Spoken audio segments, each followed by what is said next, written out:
მშვიდობისა 12 მარტის საქმიანი დილას ვიწყებთ დევეპილოზე BMG-ს გუნდის წევრებთან ერთად.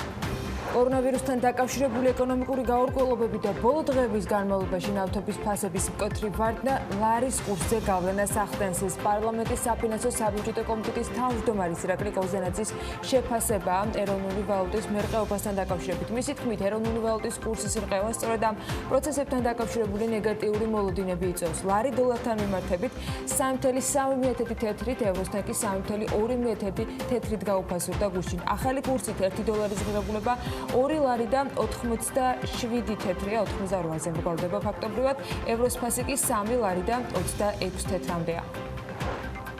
ბოლო 15 წლის განმავლობაში პირველად მარტის დასაწყისში მგზავრთნაკადის 49%-იანი შემცირება დაფიქსირდა. ეს მედიასთან ტავჯორჯიას გენერალური დირექტორის მოადგილე მთია ზაქარაძემ გუშინ თქვა. მისივე თქმით, ტავჯორჯიას მთავარი ოფისი მუშაობს იმაზე, რომ კრიზისიდან გამოსვლის გზებზე მსჯელობა დაიწყოს. კორონავირუსთან დაკავშირებით მოქმედი უწყებათა შორის საბჭოს გადაწყვეტილებით სასწავლო დაწესებულებებში არდადეგები 1 აპრილამდე გახანგრძლივდა. ერთი თვით გადავადა ასევე სავალდებულო სამხედრო სამსახური. გადავადებული სასწავლო პროცესის ფონზე უმაღლესი სასწავლებლები და სკოლები დისტანციური სწავლების მეთოდების ამოქმედებაზე მუშაობენ. ნინე ჩუბინიძესთან კავკასიის საერთაშორისო უნივერსიტეტის კანცლერის მოადგილესთან და ზაზა ცოტნიაშვილთან კავკასიის საერთაშორისო უნივერსიტეტის ჟურნალისტიკის საბაკალავრო პროგრამის ხელმძღვანელთან ერთად მოგიყვებით მაგალიძე, რომელიც ამ სასწავლებლის ფარგლებში მუშავდება. ბიზნესისა და ტექნოლოგიების უნივერსიტეტის რუბრიკაში კვლავ დისტანციური სწავლების შესახებ ვისაუბრებთ. ამჟამად ბუთკემპზე, რომელიც ციფრულ რეჟიმში გაიმართება. ახალ მოდელზე გადასვლის პარალელურად გაციფრულდა პროექტები, რომელიც სტარტაპ ეკოსისტემისათვის ბიზნესისა და ტექნოლოგიების უნივერსიტეტს და მის პარტნიორებს ჰქონდათ დაგეგმილი. ლევან თაღიაშვილი, ნინო ენუქიძეს ბიზნესისა და ტექნოლოგიების უნივერსიტეტის რექტორს და გოგი რაზმაძეს ბრიტანეთის საბჭოს პროექტის შემოქმედებითი ნაპერწკალის პროექტის კოორდინატორს უმასპინძლებს. ტურიზმის ინდუსტრია მთავრობის დახმარების მოლოდინშია. მიზეზი კორონავირუსია, რომლის 24 შემთხვევაა საქართველოში. ბოლო მონაცემებით გაუქმებული ჯავშნებისა და მიუღებელი შემოსავლების გამო კერძო სექტორი გადასახადების გადავადებას ითხოვს. მამუკა ბერძენიშვილი ტურიზმის ინსტიტუტის აღმასრულებელი დირექტორი იქნება საქმიანი დილის სტუმარი კონკრეტული მაგალითით სასაუბროთ გეგმაზე, რაც შესაძლოა სახელმწიფოსა და კერძო სექტორის თანამშრომლობის ფორმატში სასარგებლო აღმოჩნდეს. როგორ მართავთ ვირუსულ ინფექციას, რამდენად გვაქვს საკმარისი რესურსი, აპარატურა და პალატები საკარანტინო ზონებში. მოქალაქეების გადასანაწილებლად ინფორმაციას ჯანდაცვის მინისტრის მოადგილესთან ერთად გავაახლებთ. ონლაინ რეჟიმში განახლებულ ინფორმაციასთან ერთად განსხვავებულად და გამორჩეულად მოყოლილი ამბავი საქმიანობის რუბრიკაში დღეს პაატა იმნაძეს გაგვაცნობს. კარგად ნაცნობი რესპონდენტი, რომლის მონაყოლსაც ამირან გამყარაძესთან ერთად ბოლო დღეებში განსაკუთრებული ინტერესით ელოდება საზოგადოება, ახლა თავად არის საქმიანობის ისტორიის გმირიც და ობიექტიც. ედგარ ყაზახაშვილის და მარინა მანჯგალაძის დღევანდელ რუბრიკას აუცილებლად უნდა დაელოდოთ საქმიანი დილის ეთერში.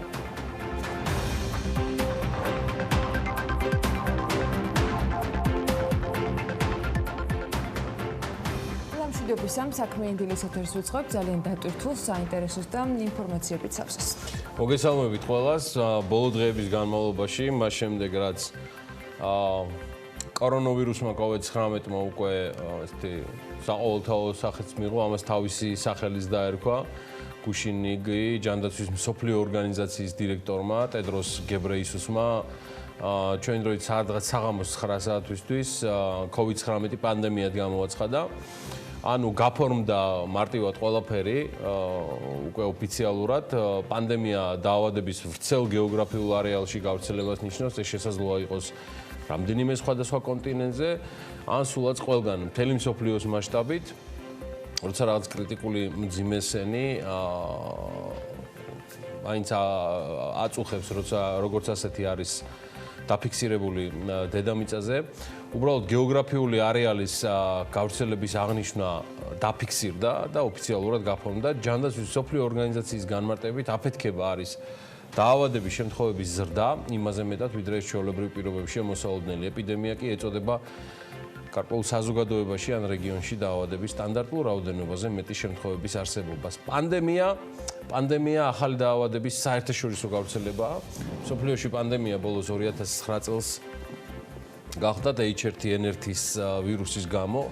მან 100,000-ობით ადამიანთა სიცოცხლე შეიწირა. პანდემიის ცნება გამოიხატება იმის მოლოდინში, რომ ინფექცია შეეხება მოსახლეობის და მსოფლიოს მოსახლეობის უდიდეს ნაწილს და ამისათვის მხოლოდ შესაბამისი მზაობა უნდა გქონდეს და ფაქტობრივად ამ განცხადების პარალელურად გუშინ ამირან გამყრელიძე ტელეპიროლის პირდაპირ ეთერში საუბრობდა მათ შორის პანდემიისთვისაც, რომ წინასწარი სცენარი სამი არსებული სცენარიდან გამომდინარე ერთ-ერთი მათ შორის სახელმწიფოს მზად ჰქონდა. პანდემია დაავადების მიმდინარეობის სიმძიმესთან კავშირში არა, ის უფრო მისი გავრცელების გეოგრაფიულ თავისებურებებზე მიუთითებს. მსოფლიო ჯანდაცვის ორგანიზაციის მიხედვით პანდემია მაშინ ცხადდება, როცა ახალი დაავადება, რომლის მიმართაც მოსახლეობას იმუნიტეტი არ აქვს, ან სუსტად აქვს გამომუშავებული, მსოფლიო მასშტაბით მოსალოდნელზე უფრო სწრაფად ვრცელდება და შესაბამისად ამერიკის შეერთებული შტატების დაავადებათა კონტროლისა და პრევენციის ცენტრიც აცხადებს, რომ პანდემია ცხადდება, როდესაც ვირუსი მრავალ სხვადასხვა რეგიონში მარტივად ვრცელდება და მკვეთრად იკიდებს ფერს. ჯანდაცვის მსოფლიო ორგანიზაციამ განაცხადა, რომ კორონავირუსთან მიმართებაში მათი მიდგომები არ იცვლება, პანდემიად გამოცხადების გადაწყვეტილება ქვეყნებისთვის მოწოდებაა, ნახეთ, აღმოაჩინონ, შეამოწმონ, უმკურნალონ, იზოლაცია მოახდინონ, ეძებონ კვალი და მოახდინონ საკუთარი ხალხის ორგანიზება. ჯანდაცვის მსოფლიო ორგანიზაციის დირექტორი ქვეყნებს მოუწოდებს, რომ კორონავირუსთან საბრძოლველად ზომები ყველა მიმართულებით კიდევ უფრო გააძლიერონ.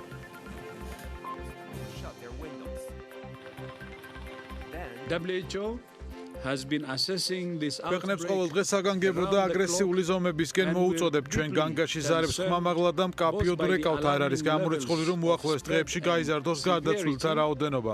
ჩვენ მივედით დასკვნამდე რომ კორონავირუსი შეიძლება შეფასდეს როგორც პანდემია. პანდემია არ არის სიტყვა რომელიც შეიძლება დაუდევრად გამოვიყენოთ. ამ სიტყვის არასწორად გამოყენება შესაძლოა გაუმართლებელი შედეგი მოყვეს. ეს არ ცვლის იმას, რასაც მსოფლიო ჯანდაცვის ორგანიზაცია და რასაც სახელმწიფოები აკეთებენ. აქამდე ჩვენ არ გვინახავს პანდემია, რომლის კონტროლიც შეიძლება.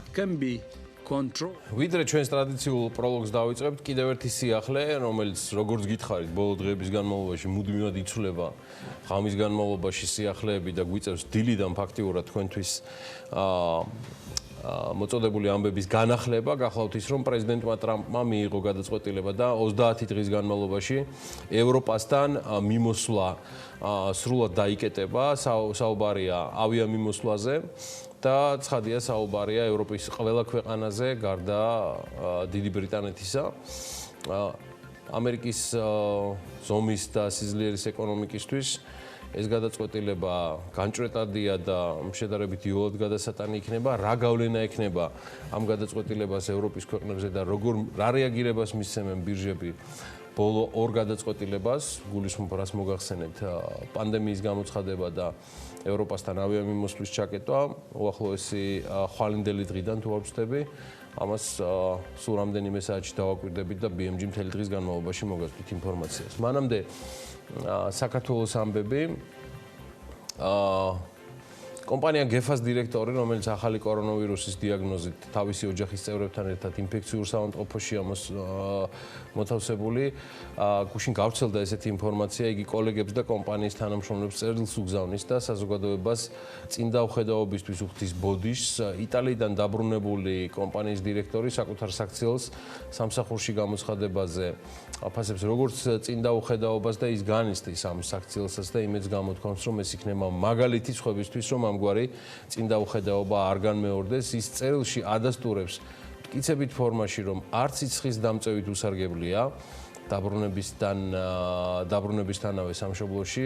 განცდა და ემოცია ნამდვილად იკითხება წერილში, რომელიც გუშინ IPN-მა გაავრცელა. დილიდან მე შეგახსენებთ, რომ საუბარია კომპანიას დირექტორზე, რომელიც ხანმოკლე თვითიზოლაციის შემდეგ ინფექციურ საავადმყოფოში გადის უმკურნალობას, სადაც ასევე იმყოფებიან მისი მეუღლე და ორი შვილიც. მათ ყველას მსურს ჯანმრთელობა, ისევე როგორც 24-ვე პაციენტს მათი ჩათვლით ვიზიტს გიყვებით. გეფას დირექტორი თავის წერილში აფრთხილებს საზოგადოებას, რომ მაქსიმალურად ყურადღებით იყვნენ ამ ვირუსის მიმართ, რადგან საკუთარ მაგალითზე ამბობს, რომ არანაირი სიმპტომი ვირუსისა დაბრუნებისთანავე არ ჰქონდა რამდენიმე დღის განმავლობაში და ეს უსიმპტომობა არ უნდა იყოს გადაზრდილი უპასუხისმგებლობაში, როგორც წერილის ავტორი აღნიშნავს თანამშრომლებისადმი გაგზავნილ კორესპონდენციაში. კომპანიის დირექტორი დეტალურად აღწერს მარშრუტს, თუ როგორ მოხვდნენ ავსტრიაში, სამხრეთ იტალიიდან და სწორედ მილანიდან კორონავირუსზე თავის არიდების გამო გადაწყვიტეს ვენიდან გამოგზავრება თბილისში, სადაც შემოსვლისთანავე გაიარეს აეროპორტში შესაბამისი პროცედურები. გეფას დირექტორი აღნიშნავს წერილში, რომ მას შემდეგ, რაც კონტაქტი საქმიანი და პირადიც ჰქონდა რამდენიმე ადამიანთან, უკლებლივ ყველა არის იდენტიფიცირებული და გადასულნი არიან თვითიზოლაციის რეჟიმში, გარდა იმისა, რომ საკმაოდ ემოციური წერილია და აღნიშნავს, რომ მისი შვილებიც ინფექციურში არიან. კომპანიის დირექტორი საუბრობს ჩამოსვლისთანავე მცირეწლოვან შვილებთან და ასაკოვან მშობლებთან კომუნიცირებაზე. დაბრუნებისთანავე, რაც მასთან ერთად მეძალიან მადარდიანებს და მსურს მთელ მის ოჯახს ასევე უსურო გამოჯამთელება. ჩვენ გქონდა ამ ფაქტზე საუბარი რამდენიმე დღის წინ, მაშინაც თქვი და ეხლაც ვიმეორებ. შესაძლოა ამ წერილმა შეიტანა სიცხადე ბევრ დეტალში, მაგრამ ეხლა მნიშვნელოვანი არის ადამიანების ჯანმრთელობა. ყველაზე და უკლებლივ ასეც იქნება დარწმუნებული ვარ, რომ ყველა გამოჯანმრთელდება. ეს COVID-19-იც გადაივლის და ყველაფერი წესრიგში იქნება და შემდგომ ვისაუბრეთ დღეის მდგომარეობით, გუშინდელი ღამის მონაცემებით და იმას, რასაც ადევნებთ თვალყურს გეცოდინებათ, რომ საქართველოში 24 ინფიცირებულია. აქედან კვლავ შედარებით რთულია მხოლოდ ერთის ვითარება, რომელსაც ორმხრივი პნევმონია აქვს განვითარებული, მაგრამ 24-დან უმეტესობის თუ არ ვშთები თითქმის 20 პაციენტის ჯანმრთელობის მდგომარეობა მსუბუქია, ანუ მსუბუქი დატვირთვის არის, არ ვითარდება დრამატულად და იმ ერთ პაციენტზე მიმდინარეობს შესაბამისი დაკვირვება. საუბარია მასეც, რომ როგორც გითხარით, ვისაც ორმხრივი პნევმონია განუვითარდა. ახალი და ყველაზე ახალგაზრდა 12 წლის პაციენტი დანარჩენებთან ერთადაც ოჩაღად არის და დარწმუნებული ვარ, ის ყველაზე ადრე მოუღებს ბოლოს ამ ვირუსს. ხო, ეხლა რაც შეეხება Georgian Airways-ის მიერ საქართველოს მთავრობის მიერ დაორგანიზებულ ორ რეისს, რომელმაც 163-მდე საქართველოს მოქალაქე ჩამოიყვანა იტალიიდან, გუშინ წინ ღამით, მათგან 97 მოქალაქე წყალტუბოს საკარანტინე ზონაშია მოთავსებული და ისინი 14 დღიან საკარანტინე პერიოდს ერთ-ერთ სასტუმროში გადიან. ეს Legends წყალტუბოს პა რეზორტშია. მშვენიერ ადგილას ხართ, ჩემო ბატონო, კარგად მოისვენეთ, უყურეთ ყოველდილით აგერ საქმიან დილას, დატკბით, დაისვენეთ, იმუშავეთ ეკონტაქტეთ ახლობლების ლეპტოპებით, ტელეფონებით, ჯანმრთელობა თქვენ.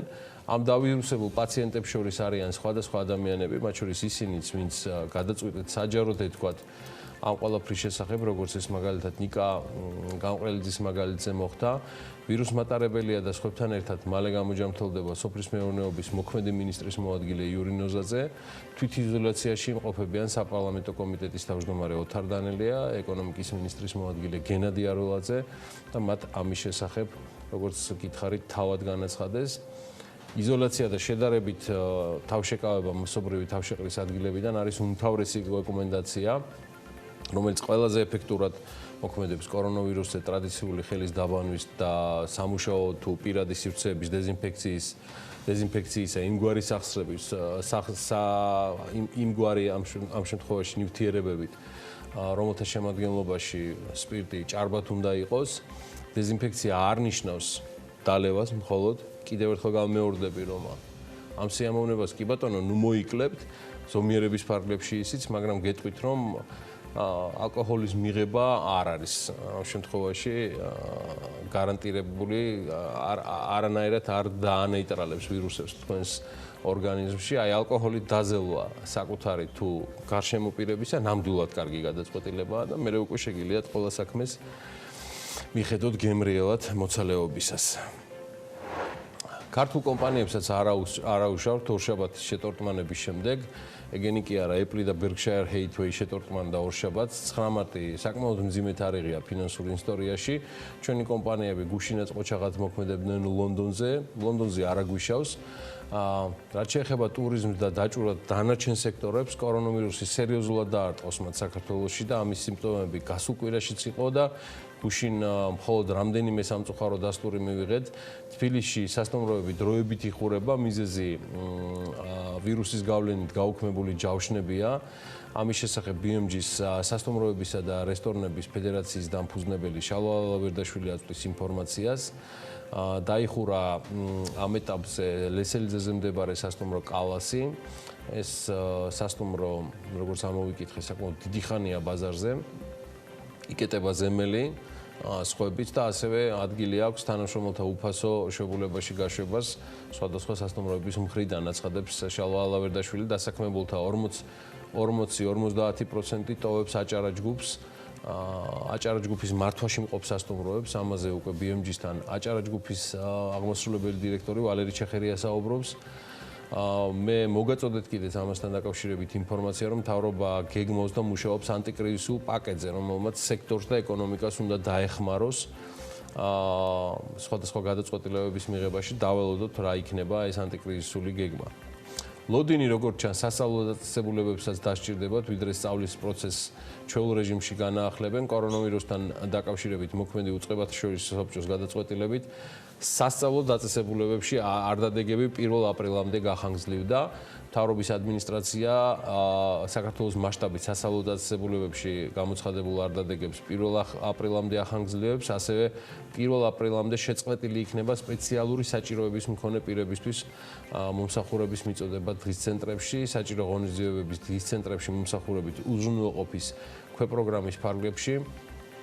ჯანდაცვის სამინისტრო, ანუ დევნილთა შრომის ჯანმრთელობისა და სოციალური დაცვის სამინისტრო უზრუნველყოფს აღნიშნულ პერიოდში ანაზღაურების საკითხი კი შესაბამისი სახელმწიფო პროგრამის გათვალისწინებით გადაწყდება. განათლების მინისტრის განცხადებით უახლოეს დღეებში სკოლები და უნივერსიტეტები აკადემიურ გეგმას მიიღებენ და მიხეილ ჩხენკელი აღნიშნავს, რომ სამინისტროს შემუშავებული აქვს კონკრეტული საგანმანათლებლო და აკადემიური გეგმა, რომელსაც სკოლები და უმაღლესი სასწავლებლები გააცნობენ მოსწავლეებსაც და სტუდენტებს და ეს გეგმა გარანტიას იძლევა, რომ სასწავლო და აკადემიურ პროცესს ხელი არ შეეშლება.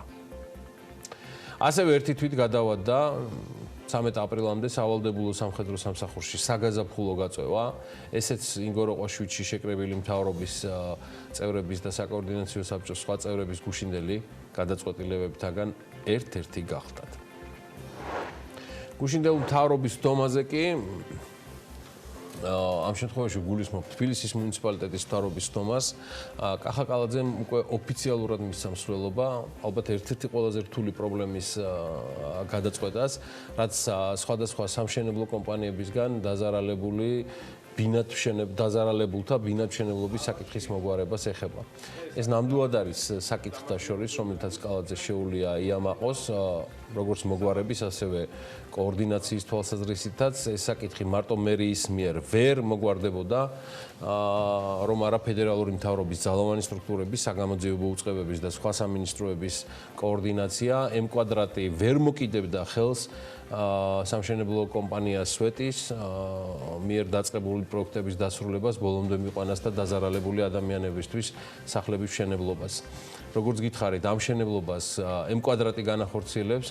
კალაძე ფაქტს დიდ მიღწევად აფასებს და საკითხის მოგვარებაში ჩართულ ყველა პირს და ყველა უწყებას მადლობას უხდის. არის სამადლობელო, ნამდვილად და დამსახურებულადაც.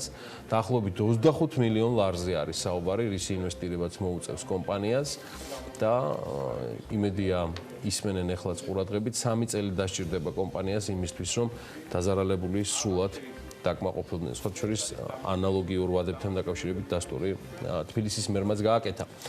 იქვე კალაძე აცხადებს, რომ ანალოგიური პრობლემები კიდევ არსებობს ცენტრპოინტის და ოლიმპიური ვარსკვლავით დაზარალებულთა შემთხვევაში. და თბილისის მერი ადასტურებს, რომ ყველაფერი გაკეთდება იმისთვის, რომ დაზარალებული ოჯახები დაკმაყოფილდნენ. ეს ალბათ რეალურ ანონსად და თიზერად უნდა მივიღოთ თბილისის მერისგან. მე მაქვს დასაბუთებული ეჭვი, რომ ამ პრობლემასაც თბილისის მერი მოაგვარებს ოქტომბრის თვემდე, რაც ათასობით დაზარალებულთა თემის მოგვარების გარდა საშუალებას მისცემს სამართალდამცავებს შესაბამისი პროცედურებისთვის მსგავსად სვეტის დამფუძნებლებისა მოხდეს რუსუდან კერვალიშვილის და მაია არჩეულიშვილის გათავისუფლებაც სტატუსაღოდან. მაიას ამ დღეებში დაბადების დღე ჰქონდა და აქედან უცვლი მილოცვებს და მოკითხვებს საუკეთესო სურვილებით. ბევრი საინტერესო ამბავი გვექნება დღის განმავლობაში და ვიდრე სტუმრიანობა დაიწყება, ჩვეულ საქმიან განწყობას ვინ არჩუნებთ, გუშინდელი ამბებიდან სიახლეებიც გვაქვს, სტრუქტურებისა და სამხედრო განათლების მხარდამჭერ ცენტრში, კრწანისში, GTS-ის ტერიტორიაზე ახალი სამეთაურო საშტაბო ცენტრის მშენებლობა დაიწყება. ნატო სტანდარტების ცენტრის მშენებლობაზე არის საუბარი, რომელიც მომავალ წელს 2021-ში უნდა დასრულდეს. უკვე 2022 წელს კი ცენტრში ნატო საქართველოს სწავლება გაიმართება. ერთ შენობაში იქნება განთავსებული სწავლების კონტროლი ყველა ელემენტით, რაც სხვადასხვა სახის სწავლების ერთიან სივრცეში გამართვის შესაძლებლობა შექმნის, ეს ახალი ინფრასტრუქტურა კი საერთაშორისო სწავლებებში დისტანციურად ჩართვის საშუალებასაც მოგცემს. სამეთაურო საშტაბო წვრთნების ცენტრი ასევე უმასპინძლებს მაღალი დონის საერთაშორისო კონფერენციებს, სემინარებსა და სამუშაო შეხვედრებს ნატო სტანდარტებთან ერთად. იმედია, მალე ნატოს წევრობაზეც გვექნება ბევრი მოსაყვანი და ამ სტანდარტების შესაბამისი მომსახურების სხვადასხვა ქართული კომპანიებიც მომრავლდებიან. დღეს კიდევ ერთი მათგანის შესახებ მოგიყვებით, შეპს Sans Group-ს სალომე ჭიპაშვილი სტუმრობდა და კიდევ ერთი ქართული ბიზნესის მორიგი ისტორია მოგვიბზადა დღევანდელი ეთერისათვის და მოდით ვნახოთ კომპანია და გავიცნოთ ისინი, რომლებიც ქართულ ჯარს ამარაგებენ სხვადასხვა საკუთარ პროდუქტით.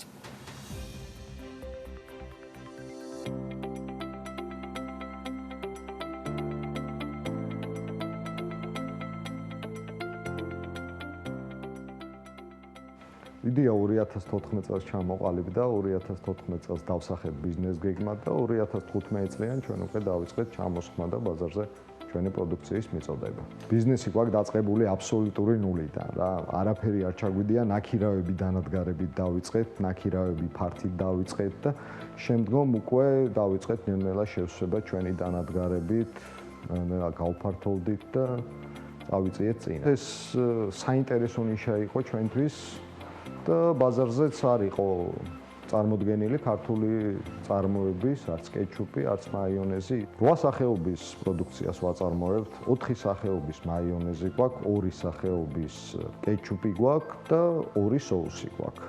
მაიონეზები არის როგორც სამარხო, არასამარხო, მაღალპროცენტიანი, დაბალპროცენტიანი. კეჩუპი გვაქვს ცხარე და სამწვადე და ბერძნული соуსი და ცეზარის соуსი გვაქვს 10 გრამიან პაკეტებში. კონკურენცია ყოველთვის არის ხარისხი და ფასი. ჩვენი ძირითადი უპირატესობა არის პირველ რიგში ხარისხი და ვცდილობთ, რომ ფასითაც კონკურენცია გაუწიოთ ჩვენ კონკურენტებს. ჩვენი მაიონეზის ფასი მერყეობს ლარიდან 30-მდე. რა კეჩუპის ფასი არის დაახლოებით 80 თეთრიდან ლარი და 20 თეთრამდე. соусების ფასი 10 მგ-იან პაკეტებში 15 თეთრია. მეორე წელია ექსკლუზიურად ვამარაგებ ქართულ ჯარს ჩვენი პროდუქციით. მეტი ადამიანი ყავს, ვაკანსიები ყავს კიდე გამოცხადებული და სულ ვცდილობთ საუკეთესო კადრები მოვიზიდოთ ჩვენთან სამსახურში. ყოველწლიურად ჩვენთან უცხოელი სპეციალისტები ჩამოდის, მიმდინარეობს გადამზადება, ყავს სერტიფიცირებული კადრები და ამ ეტაპზე ჩვენ საწარმოო სიმძლავრეების 80% გვაქვს ათვისებული. თუმცა უკვე შეკვეთილი გვაქვს ახალი დანადგარები, რომლებიც საშუალებას მოგცემს საკმაოდ გავზარდოთ ჩვენი წარმატება რა. ყოველთვიური წარმოება მაიონეზის 50 ტონაა, დაახლოებით ხან მეტი, ხან ნაკლები, ეს სეზონური პროდუქტია, თუმცა მზათავართ ახალი ბაზრების ასათვისებლად და 150 ტონის საწარმოებლად. ჯერ საქართველოს არა გვაქვს მთლიანად ათვისებული ყველა რეგიონი, თუმცა გვაქვს მოლაპარაკებები უცხოელ პარტნიორებთან ექსპორტზე. ჩვენი უშუალო მეზობლებია სომხეთი, აზერბაიჯანი, ირანი, პაკისტანი. საომალოდ ეს თემა ძალიან აქტიურად განიხილება. რამოდენიმე მიმართულებით მიმდინარეობს მუშაობა, ერთი მიმართულებაა, რომ შეიქმნას კონკურენტული ახალი ნაწარმი, ეს შეიძლება იყოს არაჟნის მაიონეზი არაჟნის შემცველობით, მეორე მიმართულება უფრო მანდილოსნების საინტერესო იქნება დიეტური ძალიან დაბალკალორიანი მაიონეზი და კიდე ერთი სახეობის კეჩუპის დამატებას ვაპირებთ.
სოფლის მეურნეობის სამინისტროს ინფორმაციით მინისტრის მოადგილის კორონავირუსის დაინფიცირების გამო თანამშრომლობის ჯანმრთელობა საფრთხე არ ემუქრება და უწყება მუშაობას ჩვეულ რეჟიმში განაგრძობს. შეფასებისა და გამოცდების ეროვნული ცენტრის ინფორმაციით ღია კარის დღეები, რომლებიც შეფასებისა და გამოცდების ეროვნულ ცენტრში აბიტურიენტებისთვის იმართებოდა, ახალ კორონავირუსთან დაკავშირებით შექმნილი ვითარებიდან გამომდინარე დროებით ონლაინ რეჟიმში ინაცვლებს. კორონავირუსის საფრთხის გამო სურსათის ეროვნული სააგენტო ბიზნეს ოპერატორებს აძლევს რეკომენდაციებს. სააგენტო მოუწოდებს საზოგადოებრივი კვების ობიექტებს გაზარდონ ინვენტარის ზედაპირების რეცხვა, დეზინფექცირების სიხშირე, ხოლო საჯარო სივრცეში, სადაც მომხმარებლის ნაკადი მაღალია, დაიცვან შესაბამისი ჰიგიენური ნორმები და ინტენსიურად ჩაატარონ სადეზინფექციო სამუშაოები. სახელმწიფოსთვის დიდი ოდენობით ქონებრივი დაზიანების მოტყუებით მიყენებისა და ყალბის საგადასახადო დოკუმენტების დამზადება გამოყენების ფაქტზე დაკავებული ორგანიზებული ჯგუფის წევრებს 7 წლით თავისუფლების აღკვეთა მიესაჯათ. ემკვადრატის სვეტის მშენებლობის დასრულებისათვის 25 მილიონ ლარს დახარჯავს თბილისის მერის ინფორმაციით სამშენებლო კომპანია სვეტის მიერ დაზარალებული ადამიანებისათვის სახლების მშენებლობა იწყება და ისინი ბინებით ეტაპობრივად 3 წელიწადში დაკმაყოფილდებიან. 2020 წლის იანვარში წინა წლის ანალოგიურ პერიოდთან შედარებით სატრანსპორტო დარგების მიერ გადაზიდული ტვირთების მოცულობა 3,1 მილიონი ტონით არის გაზრდილი. იანვარში გადაზიდული ტვირთების რაოდენობა 3 მილიონი ტონი შეადგინა, მაშინ როდესაც 2019 წლის იმავე პერიოდში 2,700,000 ტონა იყო გადაზიდული. თბილისის მერმა მეწარმეებს პოლიეთილენის პარკების მიმოქცევიდან ამოღებასთან დაკავშირებით კიდევ ერთი გაფრთხილება მისცა და მოუწოდა აკრძალული პროდუქცია კანონთან შესაბამისობაში არსებული ალტერნატიული პარკები ჩაანაცვლა. ჩინეთში უჰანში გახსნილი დროებითი საავადმყოფოებიდან ბოლო 2, რომელიც ამ დრომდე ღია იყო, იხურება.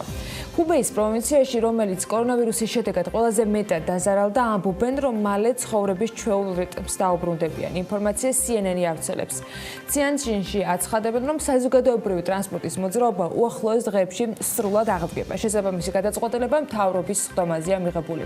ბოლო დღეების განმავლობაში პროვინციაში მდგომარეობა შედარებით გამოსწორებულია. უჰანის მასშტაბებზე არ გავსულვართ არც პროცენტული თანაფარდობით და ჯერ გამოჯანმრთელების სტატისტიკაც ისეთ დინამიკაზე არ არის, როგორც ეს ამ პროვინციაშია, მაგრამ ობიექტური გარემოებების და დროის გათვალისწინებით არ ფიქსირდება ეს მონაცემები, თუმცა კარგი ამბები ჩვენსკინაც არის, მაგალითად ლევან გოფოძის ინფორმაციით რესპუბლიკური საავადმყოფო საკარანტინე ზონა პირველმა პაციენტებმა უნდა დატოვონ უახლოეს მომავალში. ესენი ის პაციენტები არიან, რომლებსაც ვირუსის რამე ნიშანი არ აქვს და ამავე დროს საზღვრის კვეთიდან ორკვირიანი ვადა გაუვიდათ.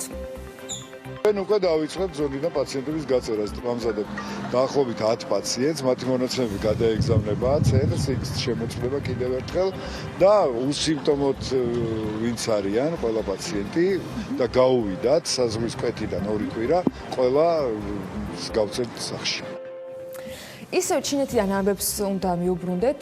ჩინეთის ქალაქ უხანში, სადაც მკაცრი კარანტინი ახალი ვირუსის წარმოშობის გამო გამოცხადდა საკვანძო საწარმოებს მუშაობის განახლების უფლება ეტაპობრივად ეძლებათ. როიტერი წერს, რომ ეს გადაწყვეტილება ქალაქის ხელისუფლებამ მიიღო. საზოგადოებრივი ტრანსპორტი, სამედიცინო საქონლის წარმოება, ვაჭრობა და პირველადი საჭიროებების ობიექტები. ეს არის ის მიმართულებები, სადაც დასაქმებულებს მუშაობის განახლება თანდათან უკვე შეუძლიათ. საქმიანობის გაგრძელება შეუძლიათ მოითხოვონ ისეთი ეკონომიკური სექტორის კომპანიებმა, რომელთა მუშაობაზეც გლობალური ქსელებია დამოკიდებული. რატომ ყვები უჰანზე ამდენს? უჰანი ითვლება ახალი ვირუსის გავრცელების ეპიცენტრად. 23 იანვარს ქალაქში საყოველთაო კარანტინი გამოცხადდა და ზომების თანახმად, რომელიც იქ გატარდა, მუშაობა საზოგადოებრივმა ტრანსპორტმაც კი შეწყვიტა. 13 თებერვლიდან საქმიანობა აეკრძალა ყველა საწარმოს და დაწესებულებას, გარდა იმ ობიექტებისა, რომელთა მუშაობაც სასიცოცხლოდ მნიშვნელოვანია. ახალი ვირუსით COVID-19 ამ დროისთვის ამ რეგიონის მონაცემებით 113,000-ზე მეტი ადამიანია დაზარალებული. 10 მარტის ჩათვლით ჩინეთში ინფიცირების 80,000-მდე შემთხვევა დაფიქსირებული. ჩინეთის ეს პროვინცია კი ახერხებს, რომ თანდათან კალაპოტში ჩადგეს და აქ უდიდესი როლი ამ პასუხისმგებლობას ეკისრება, რომელიც მოქალაქეებმა საკუთარ თავზე და უსაფრთხოების წესების დაცვით აიღეს. ბოლო დღეების განმავლობაში ფაქტობრივად მინიმალური არის ახალი ინფექციის გამოვლინებების შემთხვევაში ჩინეთის ტერიტორიაზე, მაშინ როდესაც ათასობით იყო ყოველდღურად გუშინ მაგალითად მონაცემებმა აჩვენა, რომ მხოლოდ 24 ახალი ინფიცირების შემთხვევა დაფიქსირდა. დინამიკა საქართველოში ამ დროისთვის და ბოლო მონაცემებით პანიკის საფუძველს ნამდვილად არ გვაძლევს, მაგრამ კიდევ ერთხელ და ბევრჯერ უნდა გავიმეოროთ, რომ აუცილებელია ყველა წესის დაცვა, საიმისოდ, რომ ახალი აფეთქების კერა არ გაჩნდეს. იტალიის მაგალითით და ევროპაში რეაგირების შესაბამისი მოქმედებებით უფრო ხისტი ხდებიან მთავრობები და შესაბამისად უფრო მეტად ცდილობენ რომ მაქსიმალური ზომები გამოიყენონ. ყურადღებას არ ადუნებენ ქვეყნები ევროკავშირის წევრები და არც სხვა დანარჩენი მსოფლიოდან ვირუსის გავრცელების შესაძლებლად მაგალითად ტაილანდმა სავიზო რეჟიმის გამკაცრებაზე მიიღო გადაწყვეტილება და ეს იმას ნიშნავს რომ 18 ქვეყნის მათ შორის საქართველოს მოქალაქეებიც ქვეყანაში ჩასვლისას ვიზას ჯერჯერობით ვეღარ მიიღებენ. ტაილანდის შინაგან საქმეთა მინისტრმა თქვა რომ აქამდე ტაილანდში საზღვარგარეთის პასპორტით ჩასვლა და საზღვარზე საიმიგრაციო პუნქტებზე ვიზის აღება 18 ქვეყნის მოქალაქეებს შეეძლოთ. მათ შორის იყო საქართველო, ბულგარეთი, კვიპროსი, მალტა, რუმინეთი, ჩინეთი, ინდოეთი, ნაურუ, პაპუა-ახალი გვინეა, ფიჯი, ეთიოპია, მექსიკა, საუდი არაბეთი. მოკლედ ჯამში 18 ქვეყანაზე არის საუბარი, თუმცა უვიზო რეჟიმს გააუქმებს სამხრეთ კორეის, იტალიისა და ჰონკონგის მოქალაქეებისთვისაც ეს ქვეყანა. ვირუსის ეპიდემიის გავრცელების გამო, სხვათა შორის უკრაინაშიც მაქსიმალურად მკაცრი ზომები მიიღეს ამ ეტაპისათვის კარანტინის რეჟიმი გამოცხადა.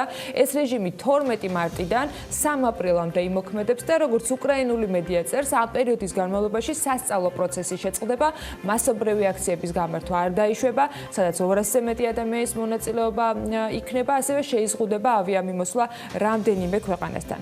შედარებით პესიმისტურია გერმანიის პროგნოზები, თუმცა ესეც რამე საპანიკოს არაფერს გულისხმობს. გერმანიის ფედერალური რესპუბლიკის კანცლერმა გუშინ თქვა, რომ ქვეყნის ჯანდაცვის უწყებისა და სამედიცინო ექსპერტების ვარაუდით გულისხმობ მოსახლეობის 70%-მდე შესაძლოა არის, რომ ამ ინფექციის გადამტანი აღმოჩნდეს.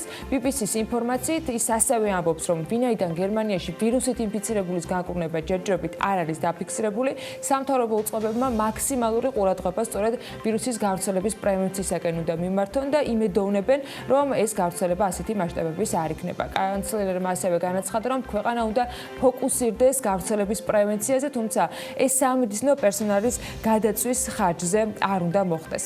საქართველოში სწავლის პროცესის აღდგენამ გადაიწია, ჩვენთანაც საკმაოდ დეტალურად არის გაწერილი ყველა ის მოქმედება, რაც ამ ვირუსის გავრცელების ხელი შემშლად უნდა გამოვიყენოთ. მინიმუმ 1 აპრილამდე სკოლებში სასწავლო პროცესი არ აღდგება. ევროპის რამდენიმე ქვეყანამ სხვათა შორის იგივე გადაწყვეტილება მიიღო და სასწავლო პროცესი შეაჩერეს. ცოტა გვიან ვიდრე საქართველოშიც გადაწყვეტილება მიიღებოდა, მაგრამ გავრცელების შესაბამისად სხვადასხვა ქვეყნების სხვადასხვა ხელისუფლებებმა ეს დრო განსხვავებული ვადი დააწესეს. გუშინ ასევე მსოფლიოში ცნობილმა უნივერსიტეტმა ჰარვარდმა ოფიციალურად გაავრცელა განცხადება, რომლის თანახმადაც უნივერსიტეტი ურჩევს სტუდენტებს, რომ საგაზაფხულო არდადეგების შემდეგ უნივერსიტეტში დაბრუნებისაგან თავი შეიკავონ და ბლუმბერგის ინფორმაციით უნივერსიტეტი ვირტუალურ მეცადინეობაზე გადადის, სტუდენტების სწავლას 23 მარტამდე ონლაინ რეჟიმში განაგრძობენ. უნივერსიტეტმა ეს ნაბიჯი მას შემდეგ გადადგა, რაც კორონავირუსის გავრცელებამ ფაქტობრივად გლობალურ მასშტაბებს მიაღწია. ჰარვარდის გარდა ონლაინ სწავლების რეჟიმზე გადადის პრინსტონის უნივერსიტეტი, კოლუმბიას უნივერსიტეტი. ასევე მოუწოდებენ ისინი თანამშრომლებს, რომ გადადონ ყველა არააუცილებელი შეხვედრები, რომელიც 25 ადამიანზე მეტის შეკრებას გულისხმობს. ამერიკული ბიოტექნოლოგიური კომპანიის მიერ ასევე წარმოებული წამალი კორონავირუსის ეფექტური მკურნალობის იმედს იძლევა და ეს ძალიან მნიშვნელოვანი ამბავი იყო.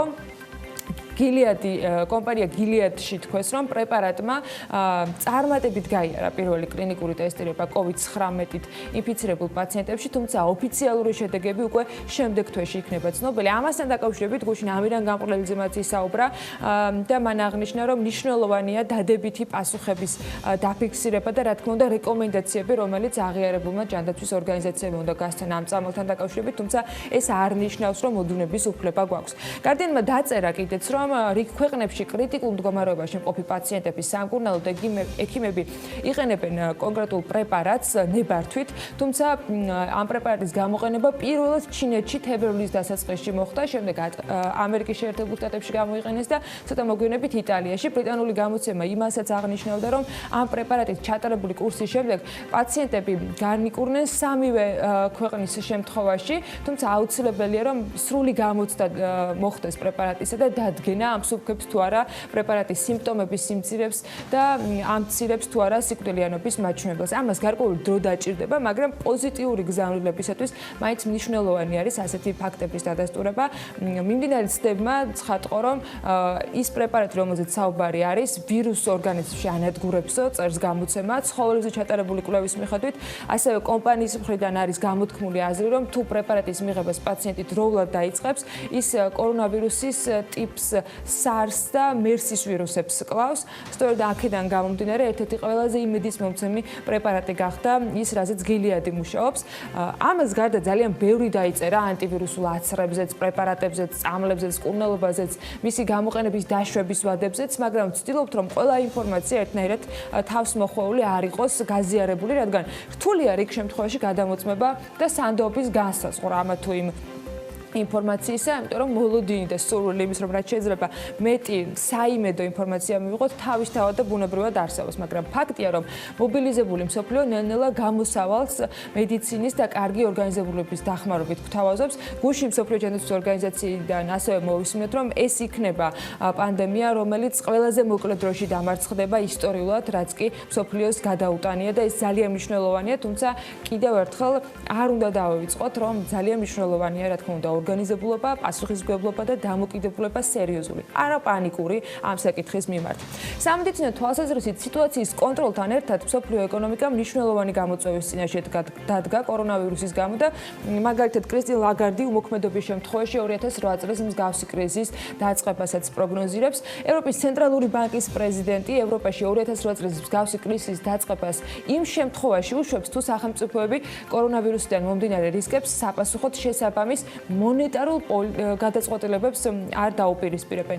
სამშაბათს ლაგარდსა და ევროზონის ქვეყნების ლიდერებს შორის შედგა კომუნიკაცია. ვიდეოზარზე არის საუბარი, შეხვედრა არ ყოფილა. მხარეებმა ECB-ს მიერ მიმდინარე კვირაში მონეტარული სტიმულირების პროგრამის გაფართოებაზე იმსჯელეს და ძალიან საინტერესო იყო შედეგები, რომელიც ფაქტობრივად დავინახეთ. ამ კვირაში ევროპის ცენტრალურმა ბანკმა მონეტარული პოლიტიკის განაკვეთთან დაკავშირებით გადაწყვეტილება უკვე უნდა მიიღოს. ცენტრალური ბანკი საბანკო სისტემის ლიკვიდობის შესანარჩუნებლად ფულის რესურსის ღირებულების შემცირებას აანონსებს. 2020 წელს ევროზონაში 0.8%-იანი ეკონომიკური ზრდა არის პროგნოზირებული და არსებული მდგომარეობით ევროზონის ეკონომიკებიდან ვირუსი ყველაზე მეტად იტალიის ეკონომიკაზე მოახდენს გავლენას, არსებული მდგომარეობიდან გამომდინარე ეს რთული გამოსაცნობი არ არის. ქვეყანაში მოქმედი საკარანტინო პირობების გამო იტალიაში ეკონომიკური აქტივობა მნიშვნელოვნად არის შემცირებული და აქვე უცნობი რჩება, თუ რამდენი ხნის განმავლობაში შეიძლება ეს ზომები გახანგრძლივდეს. მზარდია ვირუსის შემთხვევები საფრანგეთში, ესპანეთში, გერმანიაში. დიდი ბრიტანეთის ცენტრალურმა ბანკმა კორონავირუსისაგან მოსალოდნელი ნეგატიური ეკონომიკური ეფექტის შესამცირებლად მონეტარული პოლიტიკის განაკვეთის 0.5% პუნქტით შემცირების გადაწყვეტილება ამავე დროს უკვე მიიღო. ამ გადაწყვეტილების შედეგად განაკვეთი 25%-ზე შენარჩუნდება. 2018-19 წლებში დიდ ბრიტანეთში მონეტარული პოლიტიკის განაკვეთი იყო 75%. სხვათა შორის გუშინვე დიდი ბრიტანეთის ცენტრალურმა ბანკმა კომერციული ბანკებისათვის მოქმედი კონტრციკლური ბუფერის 0%-მდე შემცირების გადაწყვეტილებაც მიიღო და ამ ნაბიჯით ცენტრალური ბანკი გეგმავს, რომ ეკონომიკის სტიმულირება მოხდეს. არსებული პროგნოზით მიღებული გადაწყვეტილება დიდი ბრიტანეთის კერძო სექტორის დაკრედიტებას დაახლოებით 190 მილიარდი გირვანქა სტერლინგით გაზრდის. გუშინვე შედგა დიდი ბრიტანეთის პარლამენტში 2020 წლის ბიუჯეტის კორექტირებაზე მსჯელობა, ქვეყანა ჯანდაცვის სამინისტროსთვის დაფინანსების ზრდას და სპეციალური უსაფრთხოების ზომების გატარებას გეგმავს. ამ ზრდის დასაფინანსებლად მთავრობა შიდა ვალს აიღებს სავარაუდოდ. ქართულ რეალობას რომ დავუბრუნდეთ, ასეთი სურათი გვაქვს. გასულ კვირას ვისაუბრეთ კიდეც პრინციპში, რომ დაახლოებით 700 მილიონიანი ვალის ბუფერი გვაქვს ჩვენ 2020 წლის ბიუჯეტში, რა თქმა უნდა არ იყო ვირუსი გათვალისწინებული, მაგრამ ასეთი შემთხვევებისათვის ნამდვილად გამოდგება ეს და თუ კი გამოვიყენებთ, მას საქართველოს ეკონომიკის დასახალისებლად მნიშვნელოვანი იქნება ეს წილი, თუმცა ჯერ ოფიციალურად ამ თანხის განკარგვაზე რაიმე მიმართულებით არაფერი არ თქმულა შესაბამის უწყებების მხრიდან. გეგმა და ცვლილებები რა შეიძლება ეკონომიკის გასაჯანსაღებლად, წასახალისებლად, პრობლემების თავიდან ასარიდებლად იყოს გამოყენებული ჯერ როგორც ვიცით მთავრობის წევრების მხრიდან დამუშავების ეტაპზეა და რამე კონკრეტული პუნქტები მათი მხრიდან არ თქმულა. მონეტარული პოლიტიკის განაკვეთს რაც შეეხება, ამასთან დაკავშირებით გუშინ კობაგონეტაძემ ეროვნული ბანკის პრეზიდენტმა პალიტრას ეთერში სტუმრობისას თქვა, რომ ჯერ ვერ ხედავდა მიზეზს განაკვეთის შერბილების სასარგებლოდ გადაწყვეტილების მისაღებად. მისივე თქმით, მისი შეფასებით, მიუხედავად იმისა, რომ რა მდგომარეობაც არის ქვეყანაში, მონეტარული პოლიტიკის კომიტეტის სხდომაზე მსჯელობა ზოგადად მიმდინარეობს ხოლმე იმ დროის მონაცემებით, როცა სხდომა მიმდინარეობს და წინასწარ რაიმეს თქმა ძალიან რთული არის. მონეტარული პოლიტიკის კომიტეტის სხდომა კი 18 მარტს არის ჩანიშნული. სერბიის პრეზიდენტმა გუშინ ასევე თქვა, რომ არსებული მონაცემების გათვალისწინებით 2020 წლისათვის პროგნოზირებული 5%-იანი ეკონომიკური ზრდა საქართველოსთვის რთული მისაღწევი იქნება და ესეც ალბათ ბუნებრივი და გასათვალისწინებელი სიტუაცია.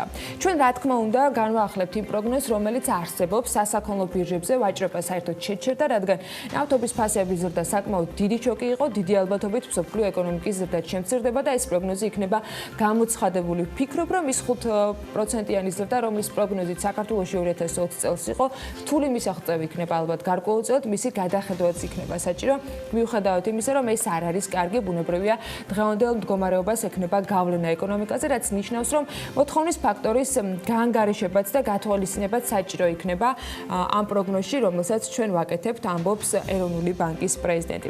სერბიის ხელმძღვანელის თქმითვე, იმ მიზეზების გამო, რომ ახლანდელი ნომინალური ეფექტური კურსის გაანგარიშება არის განსხვავებული და არ იქნება ისეთი, რაც იყო 2019 წელს, რომელმაც გამოიწვია ინფლაციაში გადასვლა, სავარაუდოდ შესაძლებელი იქნება მიზნობრივ მაჩვენებელთან დაახლოებაც.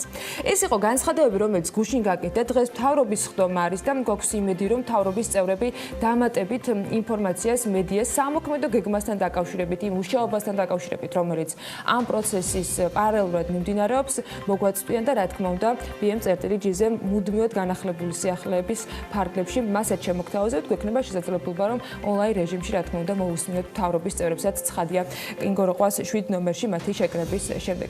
რაც შეეხება სიახლეებს, რომელიც BM-G-ს გუნდის წევრებმა უკვე მოგვიმზადეს და რომელიც კორონავირუსის დიდ წილად მოცვით არის პრინციპში უკვე მიუხედავად ყველაფრისა. საქართველოს ფეხბურთის ფედერაცია ეროვნულ ჩემპიონატს 1 აპრილამდე გააჩერებს, ასე იყო გუშინ განახლებული ცნობა.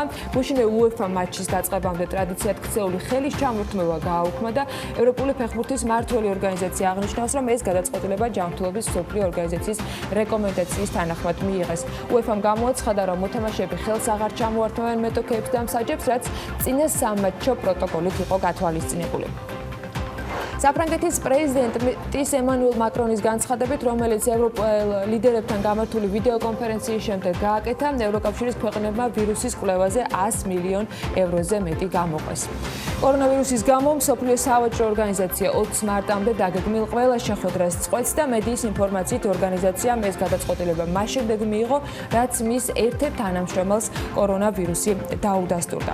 მთავრობის ეკონომიკური ბლოკის წევრები პრემიერთან ერთად საბანკო სექტორის წარმომადგენლებს შეხვდნენ და ახლა მოლოდინია გეგმის, რომლის შემდეგ გაკეთებული კომენტარების მიხედვითაც ერთობლივად უნდა შემუშავდეს სამოქმედო გეგმა და გვეცოდინება უკვე როგორ ხედავს მთავრობა შესაძლო ეკონომიკური პრობლემების აღმოფხვრის საშუალებას.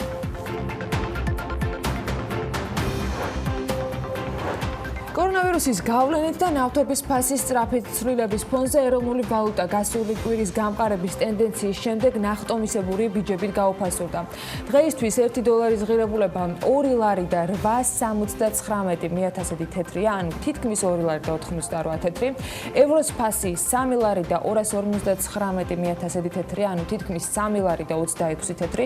ფუნტის ღირებულება კი 3 ლარი და 72 თეთრია. საფინანსო საბუჯეტო კომიტეტის თავმჯდომარე ამბობს, რომ ლარის კურსსა და მის დევალვაციაზე ამჟამად ახალ კორონავირუსთან დაკავშირებული ეკონომიკური გაურკვევლობები ახდენს გავლენას, ასევე ბოლო 2 დღის განმავლობაში ნავთობის ფასების მკვეთრი ვარდნა.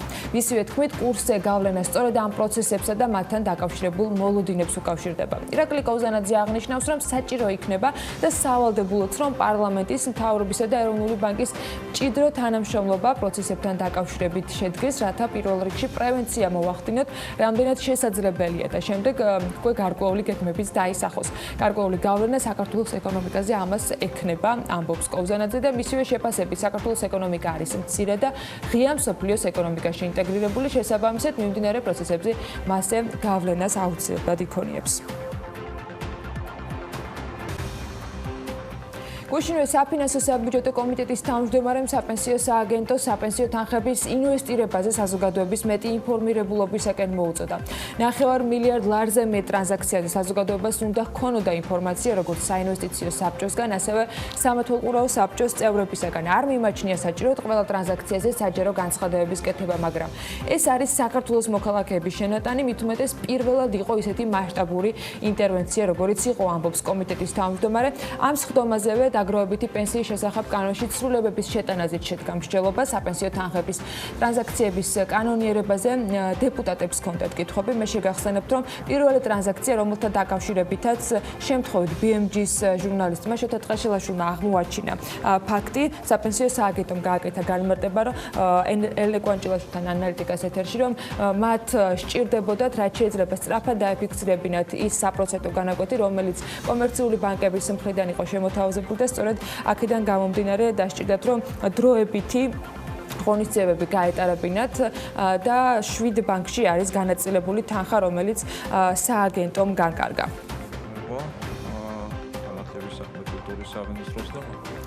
კობა გონეტაძე საბანკო სექტორის რეგულაციებში მთავარ ცვლილებას ასახელებს. ეროვნული ბანკის პრეზიდენტი მიიჩნევს, რომ რეგულაციების შემოღებიდან 1 წლის თავზე საფინანსო სექტორმა უკვე კარგად იცის პრინციპი, როგორ უნდა მოხდეს მსესხებლის გადახდის უნარიანობის შესწავლა. ამიტომ მათ ამ კუთხით თავისუფლება მიეცემათ. გვინდა ამ დებულებას ბიუროკრატიული მექანიზმები მოვაშოროთ კომერციულ ბანკებს და მიკროსაფინანსო ორგანიზაციებს, ექნებათ უფლება თავად განსაზღვრონ პროცედურები, რომლითაც უნდა შეაფასონ მსესხებლის გადახდის უნარიანობის შემოწმება, რომელიც მოიცავს როგორც მსესხებლის ოფიციალურ, ასევე არაოფიციალურ შემოსვლებს.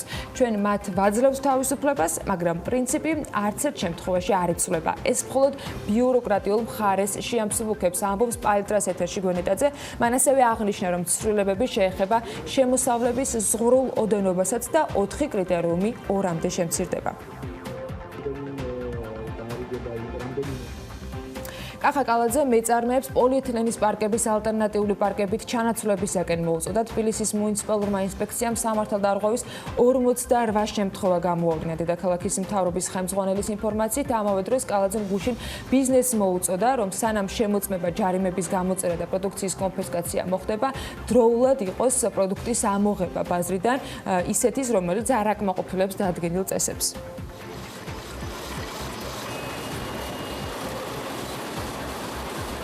პოლიეთილენის პარკები ამოღებულია ხმარებიდან. ეს არის კანონით დადგენილი, რომ პოლიეთილენის პარკების გამოყენება აღარ შეიძლება. მოუწოდო ყველას, რომ მანამ სანამ მათი შემოწმება, ჯარიმის გამოწერა და პროდუქციის კონფისკაცია მოხდება, დროულად მოახდინონ ამ პროდუქციის ამოღება მიმოქცევიდან ადგილობრივ ბაზარზე კანონთან შესაძლებლობაში არსებული ალტერნატიული პარკების წარმოება უკვე დაწყებულია და ჩვეულებრივად მათ აქვს შესაძლებლობა ჩაანაცვლონ ეს პოლიეთილენის პარკები. ბუნებრივად ჩვენ ვაკონტროლებთ არაქსელურ მარკეტებსაც, ყოველდღიური კონტროლი იქნება ბაზარზეც, ბაზრობებზეც, კანონმდებლობით დადგენილია პარკის ზომა, ანუ რაღაც ზომის ზემოთ შესაძლებელია იყოს პოლიეთილენის შემადგენლობა პროცენტული დაშვებით, ამათაც ვაკონტროლებთ. საქართველოს მთავრობამ ანაკლის განვითარების კონსორციუმთან მოსალოდნელი იურიდიული დავისათვის $319,000 საერთაშორისო იურიდიული კომპანია Whitehead Case დაიქირავა. უცხოელმა იურისტებმა მთავრობის მიერ დაფუძნებულ SIPS ანაკლის განვითარების სააგენტოს უნდა გაუწიონ შემდეგი სახის დახმარება. იურიდიული დახმარება 2016 წლის 3 ოქტომბერს საქართველოს მთავრობასა და ანაკლის განვითარების კონსორციუმს შორის გაფორმებულ საინვესტიციო შეთანხმებასთან დაკავშირებით წარმოშობილ საკითხებთან მიმართებით, მათ შორის ამ ხელშეკრულების მოშლასთან დაკავშირებით ნათქვამია ამ ხელშეკრულებაში. საქართველოს რკინიგზის მიერ მიმდინარე წლის იანვრისა და თებერვლის თვეში გადაზიდული ტვირთების რაოდენობა 1,880,000 ტონას შეადგინა, რაც გასული წლის ანალოგიურ პერიოდთან შედარებით 20%-ით მეტია. ამასთან ბოლო წლების მანძილზე 2019 წელს პირველად დაფიქსირდა ტვირთბრუნვის ზრდა და წინა წელთან შედარებით 9%-იანი მატება აჩვენა. ავტომობილის მოვლის ინოვაციური პლატფორმა ქარო, რომელიც მომხმარებელს ავტოასისტენტის მომსახურებას თავაზობს, უკრაინის ბაზარზე გავიდა. BMG-ს ამის შესახებ თავად კაროს დამფუძნებელმა იკა აბაშიძემ უთხრა და ის განმარტავს, რომ უკრაინაში უკვე არსებული ბიზნეს მოდელი გადაიტანეს, შესაბამისად სტარტაპი საზღვარგარეთ სტანდარტული სახით იქნება წარმოდგენილი, მომსახურებას კი საქართველოსთან უკრაინაში წასული ორი ქართველი და უკრაინელი თანამშრომლები უზრუნველყოფენ. აბაშიძე განმარტავს, რომ კაროს კონცეფციიდან გამომდინარე მისი საზღვარგარეთ ინტეგრირება მოსახერხებელი იყო. შესაბამისად უკრაინაში უკვე განხორციელდა პირველი შეკვეთები. თებერვალში თბილისის საერთაშორისო აეროპორტი 21%-ით ნაკლებ მგზავრს მოემსახურა, რაც შეეხება ჯამს 2 თვის ჭრილში შოთა რუსთაველის სახელობის აეროპორტში კლება ფიქსირდება. იანვარ-თებერვალში თბილისის აეროპორტი 399,547 მგზავრს მოემსახურა, რაც 19%-ით ნაკლები არის შარშანდელ ანალოგიურ პერიოდთან შედარებით არსებულ მონაცემებზე. სასტუმროებისა და სხვა ტურისტული ობიექტების შემდეგ კორონავირუსის გავლენა თვალნათელი არის ყველა აეროპორტში. მგზავრთნაკადის შემცირების მიზეზად თბილისის აეროპორტის შემთხვევაში ვირუსის პრემოციის მიზნით ჩინეთიდან და ირანთან პირდაპირ საჰაერო მიმოსვლის შეწყვეტა, ასევე ზაფხულში რუსეთის პრეზიდენტის მიერ საქართველოსთან სამხრეთით შეჩერებული საჰაერო მიმოსვლა სახელდება. საერთაშორისო აეროპორტის მმართველი კომპანიის Dow Georgia's დირექტორის მოადგილე ამბობს, რომ მარტის მხოლოდ პირველ 8 დღეში მგზავრთნაკადი 59%-ით არის შემცირებული, ავიარეისების რაოდენობის კლება კი 21%-იანია.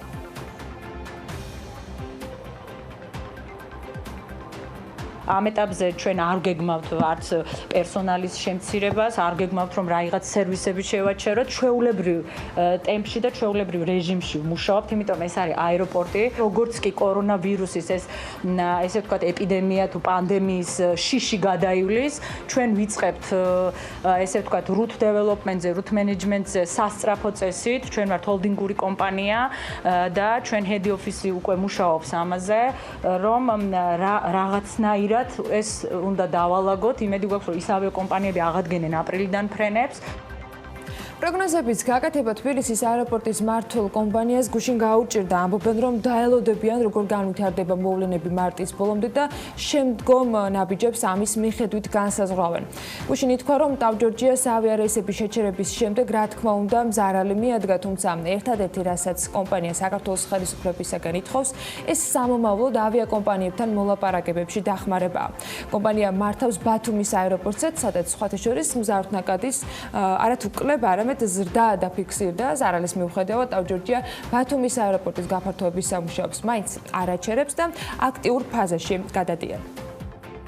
დაანონსებული ქონდა ოქტომბრიდან, სამწუხაროდ იცით თქვენ ალბათ რომ გაიწელა სხვადასხვა მიზეზების გამო და ჩვენ უკვე თითქმის ბოლოში გავედით, უკვე იქ დაწყებულია რაღაც სამუშაოები ოღონდ სხვა ტიპის და რაც შეეხება მშენებლობას, ჩვენ მარტის ბოლოდან ვაპირებთ რომ დავიწყოთ, ეს არ გადაიდება და ეს ინვესტიცია 14 მილიონი დოლარის ოდენობის Dow Georgia ამ ინვესტიციას როგორც იყო დაგეგმილი, ისე განახორციელებს.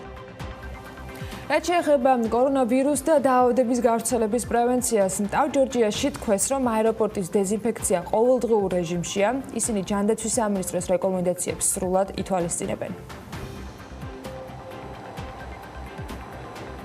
დავაყენეთ სპეციალური დისპენსერები, სპეციალური სადეზინფექციო სითხეები აეროპორტში, ლაგდება აეროპორტის ან დასუფთავება მიმდინარეობს აბსოლუტურად განსხვავებულ რეჟიმში. 4 საათში ერთხელ ხდება სპეციალური დეზინფექციის სამუშაოები, როგორც კონტაქტური, ასევე არაკონტაქტური და შესაბამისად ამაზე ვმუშაობთ. ჩვენ გადართულები ვართ, ეს არის ქვეყნის საზღვარი და ჩვენს გადართულები ვართ, მუშაობთ სპეციალურ რეჟიმში. მოკეთ, სრული მზადყოფნა დაუცილებელია, რა თქმა უნდა, ინდივიდუალური პასუხისმგებლობების გამოჩენა, ჰიგიენის წესების დაცვა, თვითიზოლაცია, რაიმე რისკის არსებობის შემთხვევაში, სამედიცინო პერსონალის რეკომენდაციების გათვალისწინება და ყველა ის რეკომენდაციის ზუსტი დაცვა, რომელიც ჯანდაცვის სექტორის მხრიდან არაერთჯერ მოგვისმენია და ჩვენც მუდმივ რეჟიმში ვიმეორებთ. და რა თქმა უნდა, მნიშვნელოვანი არის იმის დაფასება, რაც ადამიანების მხრიდან ამ დროის განმავლობაში მათი პასუხისმგებლობის ფორმით იყო გამოვლენილი, მათ შორის გულისხმობ თვითიზოლაციას, რომელიც შესაძლოა არც ისე მარტივი გადასატანია, მაგრამ მნიშვნელოვანია ის, რომ თითოეულმა ადამიანმა პასუხისმგებლობა ამ მიმართულებით იგრძნოს. ჩვენ ვირუსზე ბევრს ვისაუბრებთ, კორონავირუსის ეფექტთან დაკავშირებითაც განვაახლოვთ ინფორმაციას და გვექნება შესაძლებლობა, რომ კიდევ უფრო მეტი ინფორმაცია მივაწოდოთ ჩვენს მაყურებლებს და მსმენელებს. რა თქმა უნდა, სტუმრებთან ერთადაც, რომელთა ნაწილსაც ძალიან მალე ვუმასპინძლებთ, მსოფლიო ტურიზმის სექტორი წელს გამოწვევის წინაშე სწორედ ვირუსის გამო დადგა. ტურიზმზე დამოკიდებულ ეკონომიკის მქონე ქვეყნებში 2020 წელს როგორ გადააწყობენ ეს თავსატეხი ჯერ ამოსახსნელია. მსვლელობები ყველას სხვადასხვაგვარი აქვს, თუმცა გეგმებამდე ჯერ მაგალითად იტალიის შემთხვევაში ეპიდაფეთქებასთან გამკლავებაა უპირველესი დღის წესრიგში. მასშტაბები განსხვავებულია, თუმცა ტურიზმის სექტორში შემოსავლების კლება და პრობლემები არც ჩვენთვის იქნება უმნიშვნელო თემა. სექტორის ხმას ანუკა ჯოხაძე მოგვასმენინებს, მამუკა ბერძენიშვილთან ტურიზმის ინსტიტუტის აღმასრულებელ დირექტორთან კი ვისაუბრებთ კონკრეტულ მაგალითზე, რაც შესაძლოა სახელმწიფოსა და კერძო სექტორის თანამშრომლობის ფორმატში სასარგებლო აღმოჩნდეს, მათ შორის საქართველოსთვისაც.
კორონავირუსის ნეგატიური ეფექტი ადგილობრივ ტურიზმის სექტორს უკვე დაეწყო. გაუქმებული ჯავშნების მზარდმა რაოდენობამ სასტუმროებს დახურვის ან დროებითკენ დახურვისკენ უბიძგა.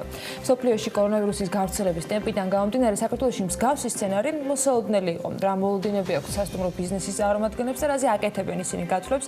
ანუკა ჯოხაძე უნდა შემოგვიერთდეს ახლა თემით და გაგოცნოს სასტუმრო ბიზნესში არსებული განწყობები. ანუკა, დილა მშვიდობისა. დილა მშვიდობისა, ანა. სანამ უშუალოდ შეფასებების ნაწილზე გადავალთ და მოვისმენთ სასტუმროების პოზიციებს დღეს არსებულ მდგომარეობასთან დაკავშირებით, მანამდე მოდით გადავალოთ თვალი გასულ კვირას, როცა ტურიზმის სფეროში ჩართული კომპანიები ეკონომიკის მინისტრთან ერთად ერთ მაგიდასთან დასხდნენ და შესაძლო გამოწვევებზე იმსჯელეს. სასტუმრო ინდუსტრიის წარმომადგენლებმა მინისტრ კორონავირუსის გავლენიდან გამომდინარე, სასტუმრო ბიზნესში შექმნილი მძიმე მდგომარეობის შესახებ მიაწოდეს ინფორმაცია და საბიუჯეტო გადასახადების ნაწილში მთავრობასთან, კრედიტების ნაწილში ბანკებთან, ხოლო კომუნალურების ნაწილში ენერგოკომპანიებთან შუამდგომლობას თხოვეს. სიტუაცია გასული კვირის შემდეგ შედარებით გართულდა, სასტუმროების ნაწილმა თანამშრომლები უხელფასო შვებულებაში გაუშვენ, ნაწილმა კი სასტუმროს დახურვის გადაწყვეტილებაც მიიღო. გუშინ ასევე ცნობილი გახდა, რომ მთავრობა ეროვნული ბანკის ხელმძღვანელს და საბანკო სექტორის წარმომადგენლებსაც შეხვდა. მალევე გავრცელდა კობა გვენეტაძის კომენტარიც, მისი თქმით, კომერციულ ბანკებს არავითარ შემთხვევაში არ აწყობთ გადაუხდელი ვალები, ამიტომ სადაც შესაძლებელია მათ საკუთარ კლიენტებთან უნდა იმუშაონ. იმისთვის, რომ სესხების რესტრუქტურიზაცია მოხდეს. ამ მიმართულებით კი როგორც სასტუმრო ბიზნესი აცხადებს, უკვე მიმდინარეობს პარტნიორ ბანკებთან აქტიური თანამშრომლობაც.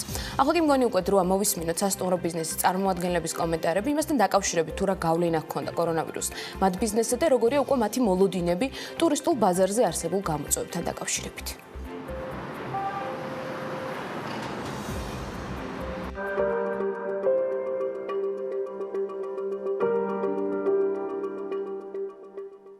ეკონომიკური ეფექტი არის ძალიან დიდი, იქიდან გამომდინარე, რომ ფინანსური რესურსები ამოწურულია, გვაქვს უკვე პრობლემა გადასახადების, სესხის გადახდის და რაც ყველაზე მტკივნეულია ამ სფეროსთვის ადამიანები, ვინც არიან დასაქმებულები, რჩებიან უსამსახუროდ, იქიდან გამომდინარე, რომ სასტუმროს ფაქტიურად უკვე აპრილის თვიდან გვიწევს უხელფასო შვებულებებში გაშვება თანამშრომლები. დახურვა სავარაუდოდ ვაპირებთ იქიდან გამომდინარე, რომ ფაქტიურად ჯავშნები ნულს გაუტოლდა, ალბათ სავარაუდოდ აპრილის თვიდან საერთოდ სტუმარი აღარ გვეყოლება, ეხლა თუ არის 1-2 სტუმარი აპრილის თვიდან საერთოდ აღარ არის თუნდაც ამ ტენდენციის, ასე ვთქვათ, მოლოდინი, აქედან გამომდინარე ჩვენ პირადად ვაპირებთ ოთახების დახურვას და ჯერჯერობით რესტორანი დარჩება ოპერირებადი თუ ისევ საფრთხე, რა თქმა უნდა, არ შექმნა უკვე ამ ბიზნესსაც. მარტის და აპრილის თვეში 55-60% უნდა მქონოდა მე დატვირთულობა, რაც მასიური მოხსნის მერე ჩამოვიდა 2%-მდე, ამან გამოიწვია ზუსტად ეს რეორგანიზაცია, იმიტომ რომ ყოველთვიური გადასახადების გამო, ანუ ამაში არის ბიუჯეტიც, კომუნალურებიც, სახელმწიფო ფონდი და ასე სხვა გაუთვალისწინებელი ხარჯი, რომ ყველა სასტუმროს აქვს ეს გაუთვალისწინებელი ხარჯებიც. მინდა დავიცვა ჩემი სტაფი, ჯავშნებს 25 რიცხვამდე არ ვიღებთ. ანუ გავაუქმეთ booking.com-ზე, გავაუქმეთ თვითონ ტურისტულებმაც გააუქმეს. მქონდა ძალიან მაღალი დატვირთულობა, სადაც 80%-ის დატვირთულობა, ჩამოვედით 30%-ზე, დღევანდელი გადმოსახედიდან უკვე 20%-ზე ქვევით. ეს არ მთელ ჯგუფზე მაქვს საუბარი, ესეც ხალხი არ გამოვარჩევ რომელიმე სასტუმროს, თუმცა ივნისში ისევ შემოდის ჯავშნები, ესეთი ინდივიდუალური ჯავშნები booking.com-დან და ასე შემდეგ შემოდის, თუმცა ესეთი ტურისტული ორგანიზაციული ჯგუფების შემოსვლა აღარ არის. Holiday Inn-ის ბევრი სართული დავკეტეთ, იმიტომ რომ ხარჯის თვალსაზრისით მაქსიმალურად ეკონომიაზე წავსულიყავით. კიდევ ერთხელ დღესდღეობით დატვირთულობა გვაქვს სადღაც 20%-მდე და ეს იმის საშუალებას გვაძლევს, რომ ხელფასები გავისტუმროთ და თანამშრომლები გარკვეულწილად ჩვეულებებში გაუშვათ, ჩვეულებებში არა იმიტომ რომ უხელფასო ჩვეულებაში, არა ხელფასიან ჩვეულებაში, იმიტომ რომ უბრალოდ მოვარიდოთ ამ დიდ თავშეყრის ადგილებს, რაც რეკომენდაციები არის გაცემული. ყველა ჯავშანი გაუქმდა, არა მარტო სასტუმროებში, არამედ კერძო სახლებშიც და ყველანი გადავდივართ იმ რეჟიმში, რომ რაღაც გადაწყვეტილებები მივიღოთ, ისეთ საგანგებო, არა დაუგეგმავი და ამიტომ ყოველდღიურ რეჟიმში რაღაცა ახალ გადაწყვეტილებებს ვიღებთ. ეს შეეხება თანამშრომლებს, უხელფასო შვებულებებში გაშვებებს თუ რაღაცა სხვა გადაადგილებებს, რომ გუნდი შევინარჩუნოთ ყველა ვარიანტში და რაღაც ზედმეტი ხარჯები შევამციროთ, ოღონდ გავუცლოთ აი დაახლოებით 2 თვეს ვარაუდობ ჯერჯერობით.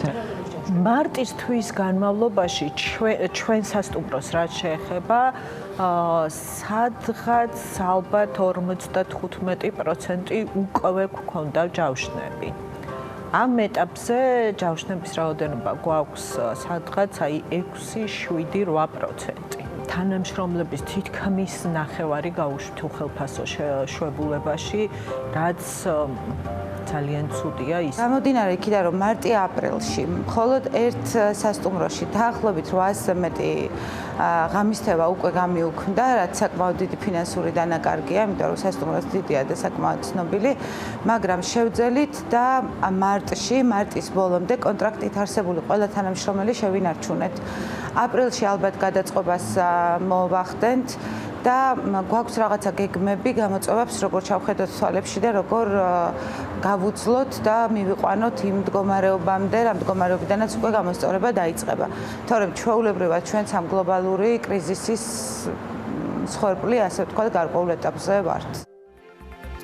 როგორ გავუმკლავდით COVID-19-ის ეკონომიკურ შედეგებს ამ თემაზე მალაიზიის მაგალითად აყნობა ძალიან საინტერესო სქემა ახსნა ჩვენმა შემდეგმა სტუმარმა, რომელიც წერს, რომ ქვეყანამ და მისმა მთავრობამ 13.5 მილიარდი დოლარის მოცულობის პაკეტი COVID-19-ის ეკონომიკურ შედეგებთან საბრძოლოდ 3 მიზნი წარმოადგენდა და მათ შორის არის გაადვილოს cash-flow-ს დაზარალებულ ბიზნესისათვის, დაეხმაროს დაზარალებულ პიროვნებებს და გაზარდოს მოთხოვნა ტურიზმში. გეგმა, რომელიც მალაიზიის მთავრობამ წარადგინა აპრილში დაიწყებს მოქმედებას და ის 6-თვიანია. რა გეგმაზე და მოქმედებაზეა საუბარი და რამდენად შეიძლება მალაიზიის გამოცდილება საქართველოსთვის იყოს რელევანტური? მამუკა ბერძენიშვილთან გავაგრძელებთ საუბარს. ტურიზმის ინსტიტუტის აღმასრულებელი დირექტორი გვერდება საქმიან ეთერში. მოგესალმებით ბატონო მამუკა, მადლობა იმისთვის რომ ხართ ჩვენთან სტუმრად.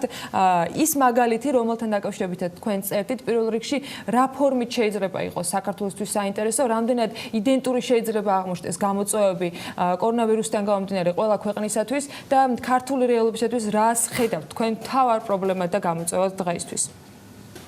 მოგესალმებით, მადლობა ასევე ჩართვისთვის.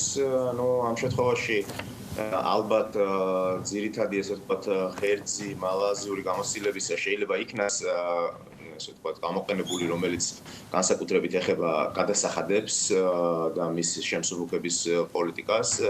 თუმცა მეორე მხრივ ჩვენ თვითონ უნდა გავწაზღვროთ ის კონკრეტული გამოწვევები, რომელსაც უნდა ემსახურებოდეს ეს ფისკალური თუ მონეტარული პოლიტიკა. ამიტომ ცოტათი რთული იქნება რაღაცეების კოპირება მალაზიის მაგალითიდან, თუმცა ადგილობრივი გამოცდილებიდან და რეალობიდან გამომდინარე, ალბათ უნდა ვთქვათ ის, რომ პირველ რიგში სამიზნე ჯგუფი ამ დახმარებისა ნებისმიერ სახის რასაც სახელმწიფო გადაწყვეტს უნდა იყოს მცირე მეწარმეები, რომლებიც ჩართულია ამ ბიზნესში, იმიტომ რომ ვფიქრობ ყველაზე მეტ დარტყმას ისინი მიიღებენ და შეიძლება ითქვას, რომ ისინი ბევრი მათგანი ვერც კი გააგრძელებს ფუნქციონირებას, თუ მათ სწორ დახმარების ხელს არ გაუწვდით. ასევე ამ რიგში შედის არა მხოლოდ მცირე მეწარმეები და მსგავსი სტატუსის მქონე ადამიანები, არამედ ასე ვთქვათ უსტატუსო ადამიანები, რომელიც ინდივიდუალურ დონეზე არიან ჩართული ამ პროცესში, იქნება ეს გიდები, ტაქსები თუ ასე შემდეგ, შეიძლება ესენი გადასახადებს არ იხდიან, თუმცა მეორე მხრივ ისინი წარმოადგენენ ძალიან ასე ვთქვათ მნიშვნელოვან რგოლს ამ მთელი ჯაჭვი, რომელიც მომდინარეობს სერვისებიდან, მთელი ჯაჭვი, რომელიც ახლავს ერთ-ერთ ყველაზე მზარდ ინდუსტრიას, განსაკუთრებით ბოლო წლების განმავლობაში საქართველოში, რომელიც ჩვენი ეკონომიკის შემადგენელი ნაწილია. ჩვენი გადმოსახედიდან მამუკა, შეგვიძლია თუ არა ვთქვათ, რომ ტურიზმის ინდუსტრიას მისი ისტორიის არსებობის მანძილზე აქვს რაიმე ტიპის მიღებული გაკვეთილი მსგავს ანალოგიურ კრიზისულ სიტუაციაში მოქმედებისა. გვაქვს თუ არა თქვენ მოყავთ მიმდინარე მაგალითი მალაიზიისა, მაგრამ გვაქვს თუ არა რაიმე ტიპის ისტორიული გამოცდილება საიმისოთ, რომ ამ ტიპის კრიზისები როგორ უმართავთ მთავრობებს და ხელისუფლებებს და რა ტიპის პაკეტები ან გადაწყვეტილებები შეუთავაზებიათ ინდუსტრიებისთვის? აქ საუბარია ზოგადად გლობალურ გამოცდილებაზე თუ გლობალურ გამოცდილებაზე, ქართულ გამოცდილებით ვიცი რომ ვერ დავიკვეხნით. ასაგებია, ამ შემთხვევაში ცოტათი რთულია კონკრეტულ მაგალითებზე საუბარი, რომელიც ამ ეტაპზე ესე კონკრეტულად არ მახსენდება, მაგრამ ყველა გადაწყვეტილება, რომელიც ასე ვთქვათ მიღებულა მსგავს კრიზისულ სიტუაციაში, თუნდაც 2008 წლის კრიზისულ მდგომარეობაში ყოფ სამყაროში, ყოველთვის სახელმწიფო იყო წამყვანი მოთამაშე და ყოველთვის სახელმწიფო წყვეტდა მსგავს ეკონომიკურ საკითხებს, განსაკუთრებით ჩვენ მსგავს ასე ვთქვათ სუსტ ეკონომიკებში, სადაც კერძო სექტორი ვერ არის ისეთი ძლიერი, აქედან გამომდინარე სახელმწიფომ უნდა აიღოს ეს როლი და უნდა ასე ვთქვათ შემოგთავაზოს კონკრეტული პოლიტიკა. რა შეიძლება იყოს შემოთავაზებული ისეთი სწრაფი გადაწყვეტილება აქ რო არ არსებობს გასაგებია ეს პროცესია და როგორ ადაპტირდება პროცესი COVID-19-დან გამომდინარე კიდევ თლათიოლად განსაჭვრეტი არ ჩანს. მით უმეტეს პანდემია გამოცხადდა, დე იურე მხოლოდ გუშინ საღამოს, რეალურად არსებობს თუ არა რაღაცა ტიპის ჩამონათვალი საიმისოდ, როგორც დღეს ერთის მხრივ ბიზნესში ჩართული, მეორეს მხრივ ანალიტიკური ცენტრის წარმომადგენელი, რომელიც ტურიზმის ინდუსტრიას ემსახურება, თქვენ გარკვეული რეკომენდაციების სახით ისურვებდით, რომ გეხილათ იმ ანტიკრიზისულ გეგმაში. ბატონო, ამ შემთხვევაში ალბათ პირველ რიგში უნდა განისაზღვროს რა უნდა იყოს მიზანი ამ დახმარების.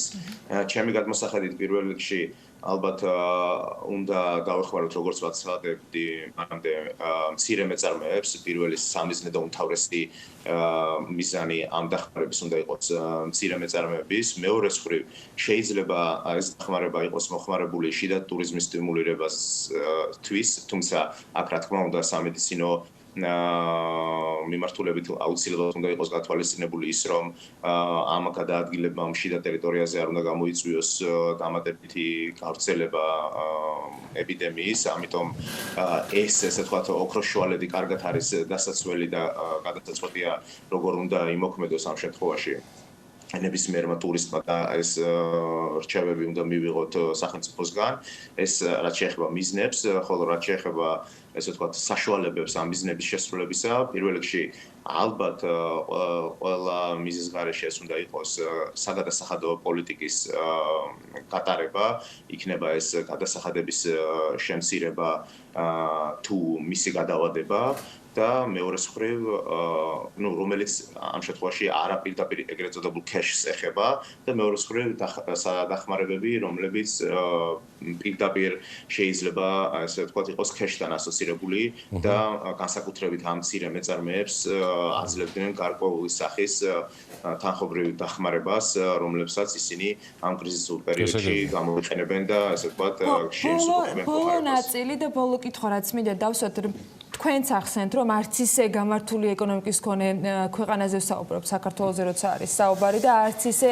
დიდი ისტორიის მქონე ამ შემთხვევაში სექტორზე როგორიც არის ტურიზმი და სად გადის ზღვარი როცა ვსაუბრობთ შეღავათებზე ან ფულად დახმარებებზე როცა არც სახელმწიფომ არ უნდა იზარალოს და ბიზნესიც უნდა გადარჩეს აი რა შეიძლება იყოს ეს ზღვარის განსაზღვრელი და ობიექტური კრიტერიუმი რითიც შეფასდება ესა თუ ის ბიზნესი რომელსაც უშუალოდ ამ კრიზისიდან დაუდგა პრობლემები და არა ვთქვათ უბრალოდ მოხდეს ისე რომ გასტროლილი იყოს თანხები ან ყველასთვის არათანაბრად იყოს გადანაწილებული ის საჭიროებები რომელიც შეიძლება სახელმწიფომ გაიღოს პირველ რიგში უნდა მოხდეს იდენტიფიცირება იმ პირდაპირ დარტყმის მქონე სუბიექტებისა, ბიზნეს სუბიექტებისა და აქ ალბათ შეიძლება ითქვას, რომ ბევრი საფიქრალიც არ არის. პირველ რიგში ეს არის სასტუმროები, ტურისტული ობიექტები, სატრანსპორტო საშუალებები, ტურ ოპერატორები, გიდები, ტაქსიზღოლები და ასე შემდეგ. თუმცა მეორე მხრივ ასევე არ უნდა დაგვაუწყდეს, რომ ძალიან ბევრი არა პირდაპირ ბიზნესი არის მიბმული ტურიზმზე, განსაკუთრებით მომსახურების სფეროში იქნება ეს ესე ვთქვათ პირობითად მარკეტოლოგები, ციფრული ტექნოლოგიების მიმწოდებლები, რომლებიც ამ ინდუსტრიას ეხმარებიან, იქნება ეს მცირე სპეციფიურ პროდუქტებზე კვების ჭრილში მიბმული სხვადასხვა ბიზნეს სუბიექტები, რომლებიც ასევე განსაკუთრებულად მსახურებიან ამ ობიექტებს და ამ ბიზნესებს.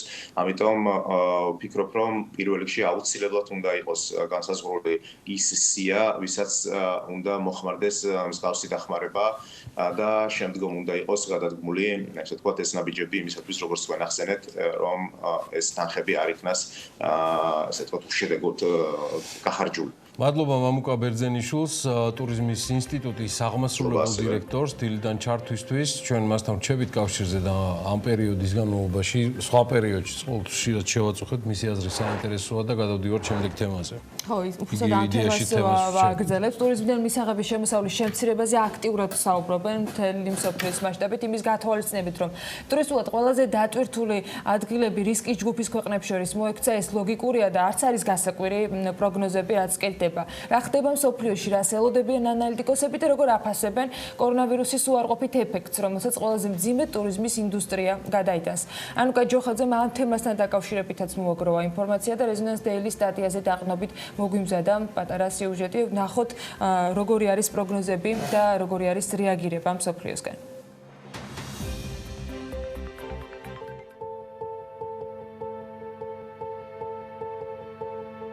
კორონავირუსიც გაივლის. ასეთ პროგნოზს აკეთებდნენ ანალიტიკოსები ჯერ კიდევ იქამდე, სანამ კორონავირუსი იმ ქვეყნებს დაიპყრობდა, რომლებსაც ტურისტები წელიწადის ნებისმიერ დროს სტუმრობენ. უფრო მეტიც, ამ ქვეყნებში ტურიზმის სექტორს მთლიან შიდა პროდუქტში მნიშვნელოვანი წილი უჭირავს. ტურიზმის სფეროში კი 30 მილიონი ადამიანია დასაქმებული. კორონავირუსით დაინფიცირებულთა რიცხვის ზრდასთან ერთად პოზიტიური პროგნოზები ნეგატიურად შეიცვალა. ბოლო კვირის განმავლობაში კორონავირუსით დაინფიცირებულთა რიცხვი განსაკუთრებული ტემპებით იტალიაში გაიზარდა. იქ სადაც ტურისტებს წელიწადის არც ერთ დროს უჩივიან. ამ ქვეყნის მთლიან შიდა პროდუქტში ტურიზმის დარგს 13% უჭირავს. ვენეციის ტერასები, ქუჩები და მთავარი მოედანი ჩვეულებრივ ასე გამოიყურება. ეს კადრები კი მიმდინარე კვირაშია გადაღებული. რამდენიმე კვირის წინ ტურისტულად გადატვირთული ლოკაციები დღეს უკვე საკარანტინო სივრცეთ არის გადაქცეული. იტალიის საკარანტინო სივრცეში მოქცევა ვირუსის გავრცელების პრევენციის მიზნით განხორციელდა. თუმცა რა გავლენას მოახდენს ეს ტურიზმზე და როგორ აისახება ეს იტალიელების ჯიბეზე. შეფასებები არც თუ ისე სახარბიელოა, ხოლო მარტში რომში ჯავშნების 90% გაუქმდა. კრიზისული მდგომარეობის ფონზე იტალიაზე ანალიტიკოსებმა უკვე დაიწყეს წინასწარი პროგნოზების გაკეთებაც. მათი განმარტებით კრიზისის შემდეგ ტურიზმის დარგის აღსადგენად ჩვეულებრივ 9 წელია საჭირო. თუმცა კორონავირუსის ეფექტზე იგივე გათვლები ვერ კეთდება. უფრო მეტით სიტუაციის გამოსწორების მიუხედავად შესაძლოა საერთაშორისო ვიზიტორებმა ამ ქვეყანაში ჩასვლაზე გარკვეული დროით მაინც უარი განაცხადონ. ეს კი დარწმუნებული იყავით, რომ მაღალმხარჯველი ტურისტები იქნებიან, რომლებიც განსაკუთრებულ ყურადღებას უსაფრთხოებას უთმობენ. რიცხვებზე ლაპარაკი ჯერ კიდევ ადრეა, იმიტომ რომ ტურიზმს ჯერ კიდევ ყველაფერი წინ აქვს. თუმცა 2019 წელიც უნდა გავიხსენოთ, რომელიც იტალიისთვის ჩვეულად მომგებიანი იყო. ქვეყნის ანგარიშზე ტურისტების 360 მილიონი ღამისთევა და 40 მილიარდი ევროს შემოსავალი ირიცხება.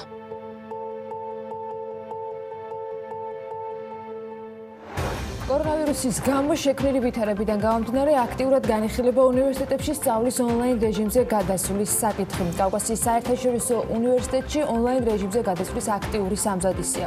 ნინო ჩუბინიძესთან, კავკასიის საერთაშორისო უნივერსიტეტის კანცლერის მოადგილესთან და ამავე უნივერსიტეტის წარმომადგენელთან ზაზა ცოტნიაშვილთან, ჟურნალისტიკის საბაკალავრო პროგრამის ხელმძღვანელთან ერთად მოგიყვებით მაგალითზე, რომელიც ამ სასწავლების ფარგლებში მუშავდება.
სასწავლო დაწესებულებებში არ დადეგები 1 აპრილამდე გახანძილება. 1 აპრილამდე შეწყვეტილი იქნება სპეციალური საჭიროებების მქონე პირთათვის მომსახურების მიწოდება დღის ცენტრებში. საჭირო ღონისძიებებს მომსახურების უზრუნველყოფის პროგრამის ფარგლებში საქართველოს ოკუპირებული ტერიტორიებიდან დევნილთა შრომის ჯანმრთელობისა და სოციალური დაცვის სამინისტრო უზრუნველყოფს.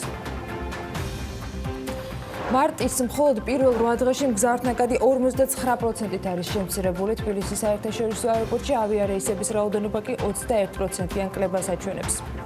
თბილისში 10-მდე სასტუმრო დროებით დახურულია, დანარჩენები ვითარებას აკვირდებიან. ასეთია ბოლო ინფორმაცია, რაც სასტუმროებისა და რესტორნების ასოციაციის დამფუძნებელმა მოგვაწოდა.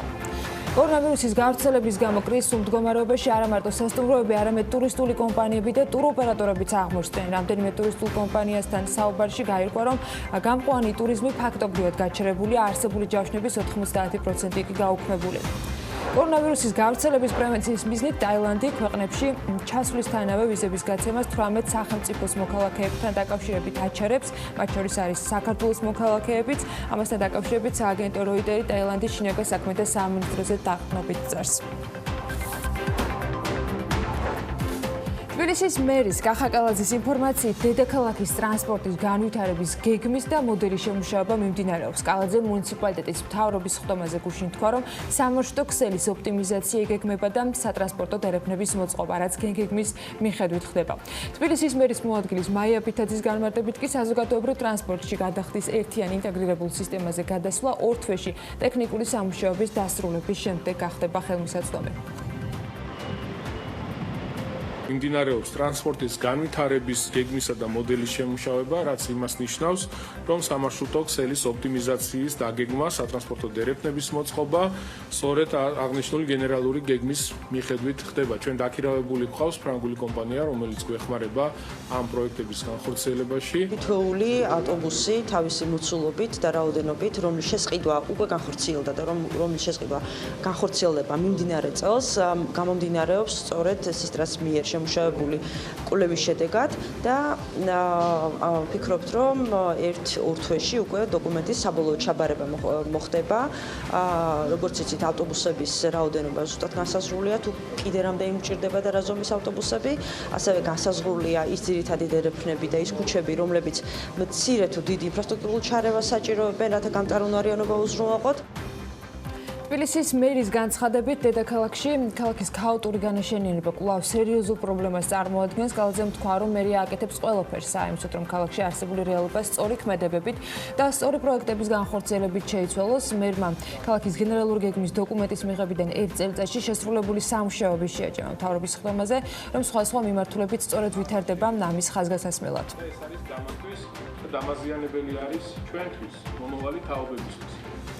ჟპს სვეტი დეველოპმენტის დამფუძნებელსა და დირექტორს დაზარალებულების ინტერესების დაცვით საპროცესო შეთანხმება გაუფორმდათ. ამასთან დაკავშირებით ინფორმაცია საქართველოს გენერალურმა პროკურატურამ გაავრცელა და მათივე ცნობით საპროცესო შეთანხმებას ბრალდებულებსა და დაზარალებული სტატუსის მქონე პირთა შორის მიღწეული შეთანხმება დაედო საფუძვლად.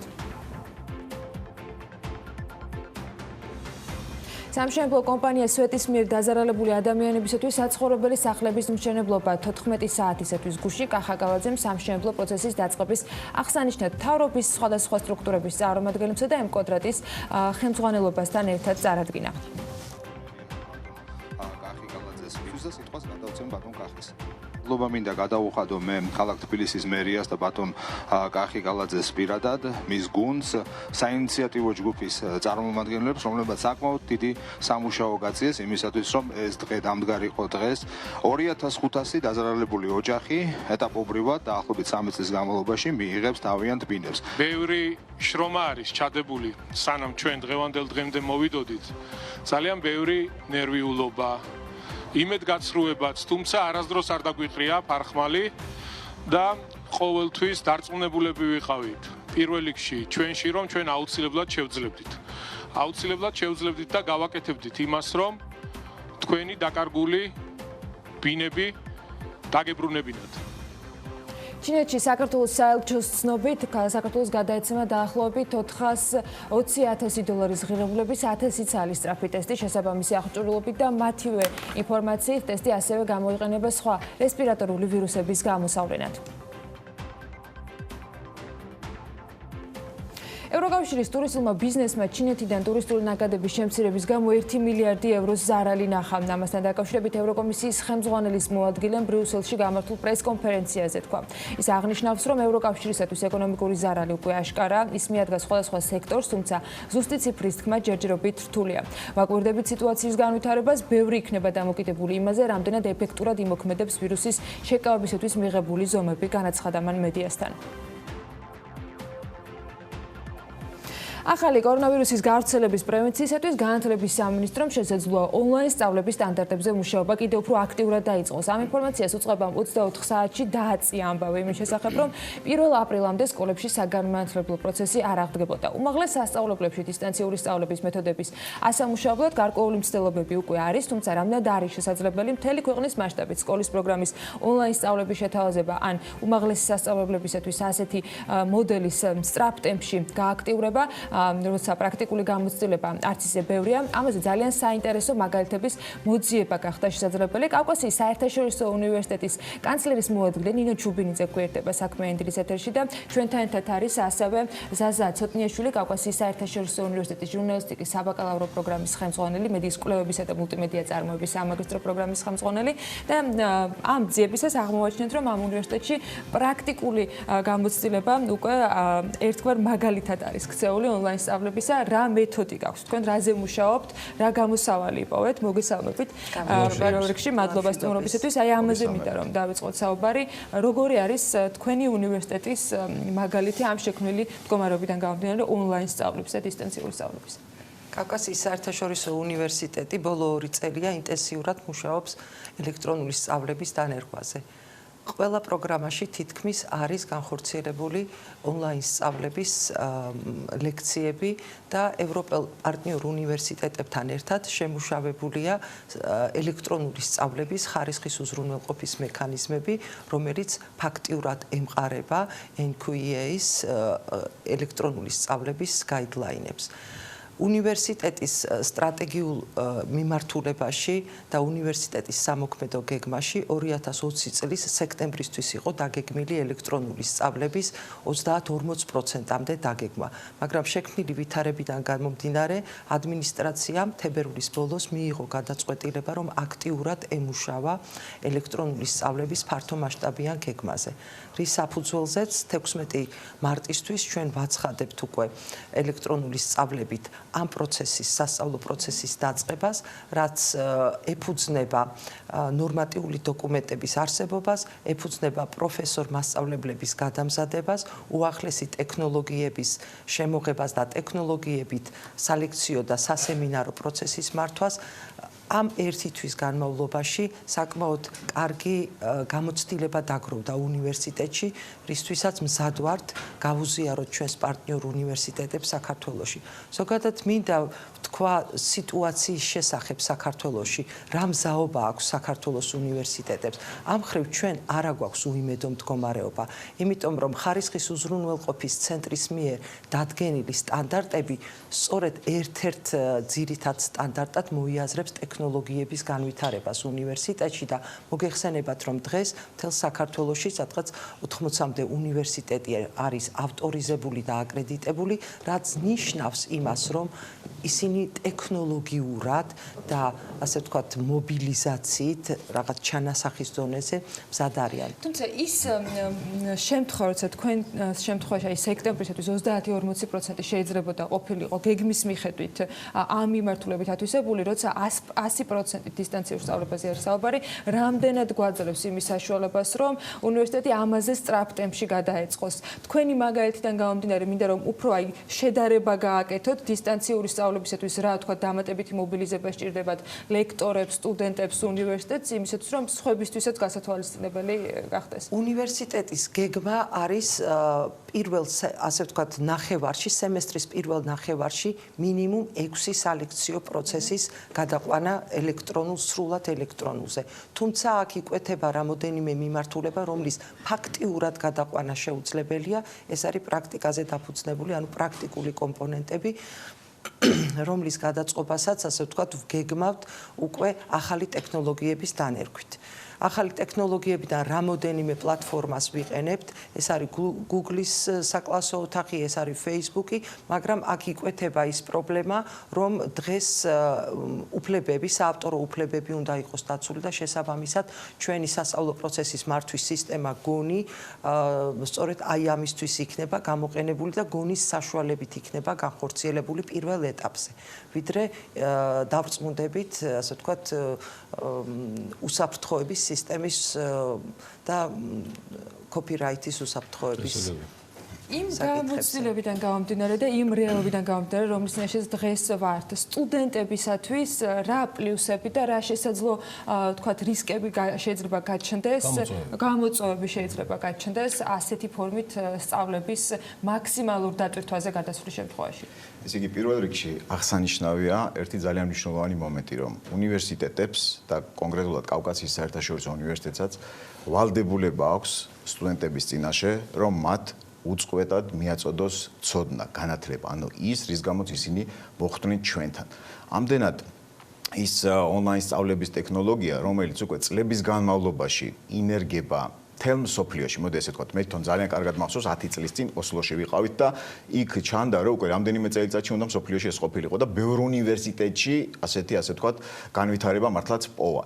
მაგრამ ჩვენ დღეს დავდექით ძალიან კონკრეტულად უკვე გადაუდებელი აუცილებლობის წინაშე, როდესაც ჩვენ ეს ვალდებულება უნდა შევასრულოთ.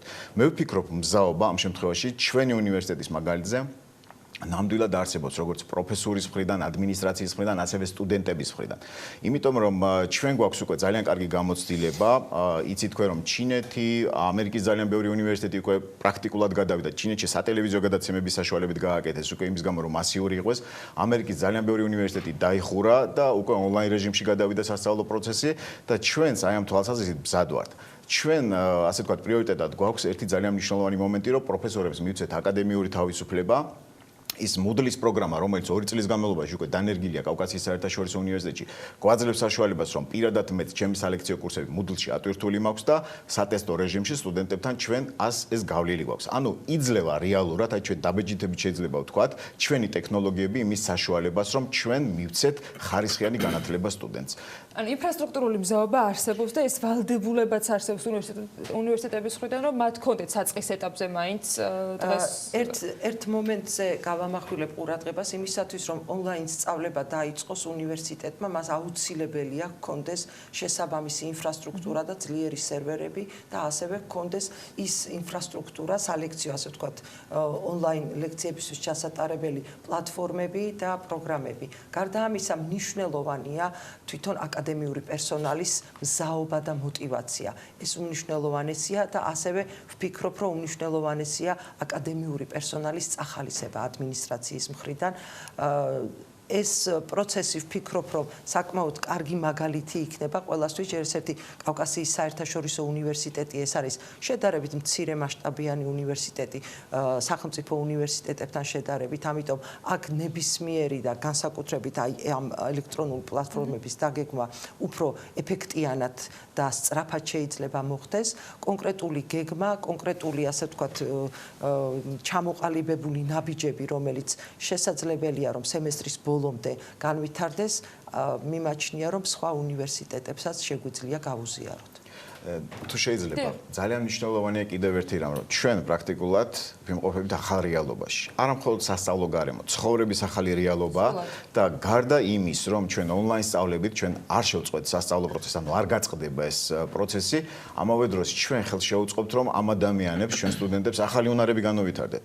მათ მოუწევთ უკვე ახალ სამსახურებში, აი ამ ახალ რეალობაში იცხოვრონ და პრაქტიკულად ნახევრად ვირტუალურ გარემოში იმუშაონ კიდევაც. ანუ სასწავლო პროცესი გარდა იმის, რომ ფუნდამენტურ მეცნიერებებს ცოდნას განავითარებს, ამავე დროს მათ ახალ უნარებს განუვითარებს მაქსიმალურად მაღალ დონეზე, რომ ახალი ტექნოლოგიებით მათ შეძლონ თავისი ცოდნის ასევე გავრცელება. სასახოთ მნიშვნელოვანია, რომ თქვენ უკვე გაქვთ ის მაგალითი, რომელზეც შეგიძლიათ, რომ 100%-იანი ან 90%-იანი მაინც დატვირთვა გადავიდეს ონლაინ სწავლაზე. დაბეჭდებით მინდა ჩემს სტუდენტებს ვუთხრა, რომ 16 მარტს იწყება სწავლა კავკასიის საერთაშორისო უნივერსიტეტში. ეგ იყო ჩემი კითხვა ხოლმე. იწყება სწავლა კავკასიის საერთაშორისო უნივერსიტეტში ონლაინ. კავკასიის საერთაშორისო უნივერსიტეტის ცხრილებით დადგენილი ყველა ლექცია ჩაწერილია. ზადება სასემინარო მასალების და ასე ვთქვათ უფრო კრეატიული გამოკითხვის მეთოდებისათვის დაწყებულია. უნივერსიტეტი ასევე აფორმებს ხელშეკრულებას ერთ-ერთ დიდ ეკოსისტემასთან, რომელიც ახალი შემოსულია საქართველოს ბაზარზე, ეს არის უნივოისი, რომელიც გააერთიანებს სალექციო გამოკითხვის და ასევე სტუდენტთა სამოტივაციო სისტემას და შექმნის მაგალითს, როგორ შეიძლება მეწარმეობამ, უნივერსიტეტმა და სტუდენტებმა ერთად შექმნან ახალი ცოდნა და როგორ გააუმჯობესონ სწავლების ხარისხი. მადლობა, ეს ძალიან კარგი მაგალითია იმის, როგორ შეიძლება კრიზისის უნივოისის კარგი მაგალითია კიდე ძალიან კარგი, რაც გაგვახსენა. უნივოისი ეს არის უნიკალური ეკოსისტემა, რომელიც ჩვენ ვფიქრობთ, რომ იქნება საუკეთესო გამოსავალი ყველა უნივერსიტეტისთვის, რომელიც გადაწყვეტს, რომ ეს დაუყოვნებლივ გააკეთოს ონლაინ სწავლებაზე გადასვლა. კავკასიის საერთაშორისო უნივერსიტეტი ადასტურებს, რომ 16 მარტს ონლაინ მათ ყველა სტუდენტს ექნება საშუალება, რომ გააგრძელონ სწავლება სრულიად შეუფერხებლად და ეს დაადასტურეს ჩვენთან საუბრისას ქალბატონმა ნინო ჩუბინიძემ, რომელიც კავკასიის საერთაშორისო უნივერსიტეტის კანცლერის მოადგილეა და მადლობა სტუმრობისთვის ასევე ზაზა ცოტნიაშვილს, ამავე უნივერსიტეტის ჟურნალისტიკის საბაკალავრო პროგრამის ხელმძღვანელს, მედიის კვლევებისა და მულტიმედია წარმოების სამაგისტრო პროგრამის ხელმძღვანელს. მე შეგახსენებთ, რომ კავკასიის საერთაშორისო უნივერსიტეტი დაახლოებით 40%-იანი დატვირთვით ისედაც გეგმავდა მიმდინარე წელს აღნიშნულზე გადასვლას სასექტემბროდ, უბრალოდ არსებულმა გარემოებებმა გადმოწია ეს ყველაფერი, მათ შორის დააჩქარა პროცესი და უნივერსიტეტი გამოთქვამს სატყოფნას, რომ აღნიშნული პრაქტიკული გამოცდილება გაუზიაროს თავის კოლეგებს სხვა უმაღლეს სასწავლებლებს. ძალიან დიდი მადლობა სტუმრობისათვის. სიპებისა და აიპების ჯამური დაფინანსება რამდენიმე მილიარდი ლარია და მათი რაოდენობა მთელი ქვეყნის მასშტაბით პრინციპში არ უჩვენს, თუმცა გამომდინარე სასწავლო დაწესებულებების აქტუალობიდან გავწყვეტ, რომ დღეს მხოლოდ უნივერსიტეტების დაფინანსებაზე ვისაუბროთ, რა დაფინანსება მიიღეს 2020 წლისათვის წამყვანმა სახელმწიფო უნივერსიტეტებმა და როგორია მათი საპროგნოზო ხარჯები. ამ ინფორმაციას თავი ლევან თაღიაშვილმა მოუყარა, რომელიც ახლა საქმიანი დილის ეთერში გვერდება. ლევან, დილა მშვიდობისა, როგორი არის მონაცემები? დილა მშვიდობის, ანა მივესალმებით ჩვენს მაყურებელს. ფინანსთა სამინისტროს ოფიციალურ ვებგვერდზე ცენტრალური ბიუჯეტის ნაწილში მითითებულია ყველა სიპისა თუ აიპისთვის გამოყოფილი დაფინანსება 2020 წლისთვისა, ასევე საპროგნოზო ხარჯები, რომელშიც შედის შრომის ანაზღაურება, საქონელი და მომსახურება, გრანტები, სოციალური უზრუნველყოფა და სხვა ხარჯები. ჩვენც ვეცდებით რამდენიმე მთავარი უნივერსიტეტის ფინანსური მაჩვენებლები გაგაცნოთ. დავიწყოთ თბილისის ივანე ჯავახიშვილის სახელმწიფო უნივერსიტეტით. მისი დაფინანსება 2020 წლისთვის ცენტრალური ბიუჯეტიდან 78 მილიონ 214 ლარით მოხდა. აქედან ყველაზე დიდი ნაწილი 30 მილიონი ლარი შრომის ანაზღაურებაზე განაწილდა, საქონელი და მომსახურების ნაწილზე 24 მილიონზე მეტი დაიხარჯება, გრანტებისთვის კი უნივერსიტეტი 100,000 ლარს მიიღებს. მისი ხარჯები ჯამურად 61 მილიონი ლარია. ტექნიკური უნივერსიტეტის ბიუჯეტის არაა მცირე მოცულობის, ის სახელმწიფოსგან 52 მილიონ 413,000 ლარს მიიღებს, საიდანაც თანხის ნახევარზე მეტი 29 მილიონი ხელფასებზე წავა, საქონელსა და მომსახურებაზე 18 მილიონი, გრანტებზე კი მხოლოდ 37,000 ლარი დაიხარჯება. თბილისის სახელმწიფო უნივერსიტეტზე დიდი ბიუჯეტი აქვს სამედიცინო უნივერსიტეტს, ის თითქმის 100 მილიონი ლარით დაფინანსდება, 74 მილიონი ლარი ხელფასებზე უნდა დაიხარჯოს, არსებული პროგნოზით 39 მილიონი ლარი ინფრასტრუქტურაზე განაწილდება, 24 მილიონ ლარზე მეტი კი არამატერიალურ აქტივებში წავა. ილიას სახელმწიფო უნივერსიტეტით არ უნდა დაგვავიწყდეს, 42,5 მილიონი ლარია მისი ბიუჯეტი, ხარჯები კი 40 მილიონ 816,000 ლარი. სხვა უნივერსიტეტებთან შედარებით ნაკლებია სახელფასო ანაზღაურება, 16 მილიონ ლარზე მცირედით მეტია გამყოფილი ამისთვის, 20 მილიონი კი ინფრასტრუქტურაზეა მიმართული. დანარჩენს კი უკვე გრაფიკზეც ხედავთ. ბიუჯეტის მიხედვით ორი მსხვილი უნივერსიტეტია უკვე რეგიონებში, ესაა აკაკი წერეთლისა და შოთა რუსთაველის სახელმწიფო უნივერსიტეტები ქუთაისსა და ბათუმში. მათი დაფინანსება თითქმის თანაბრად 20 მილიონი ლარით მოხდება 2020 წელს, დანარჩენ რიცხვებს კი ჩაშლილად გრაფიკზეც ხედავთ. აქვე რადგან ეს თემა კვლავ აქტუალურია, შეგახსენებთ, რომ სწავლა ძირითად სახელმწიფო უნივერსიტეტებში 1 აპრილამდე გადაიდო და უნივერსიტეტები ნელ-ნელა უკვე ემზადებიან ონლაინ რეჟიმში გასაგრძელებლად, როგორც წეგანო ახსენეთ.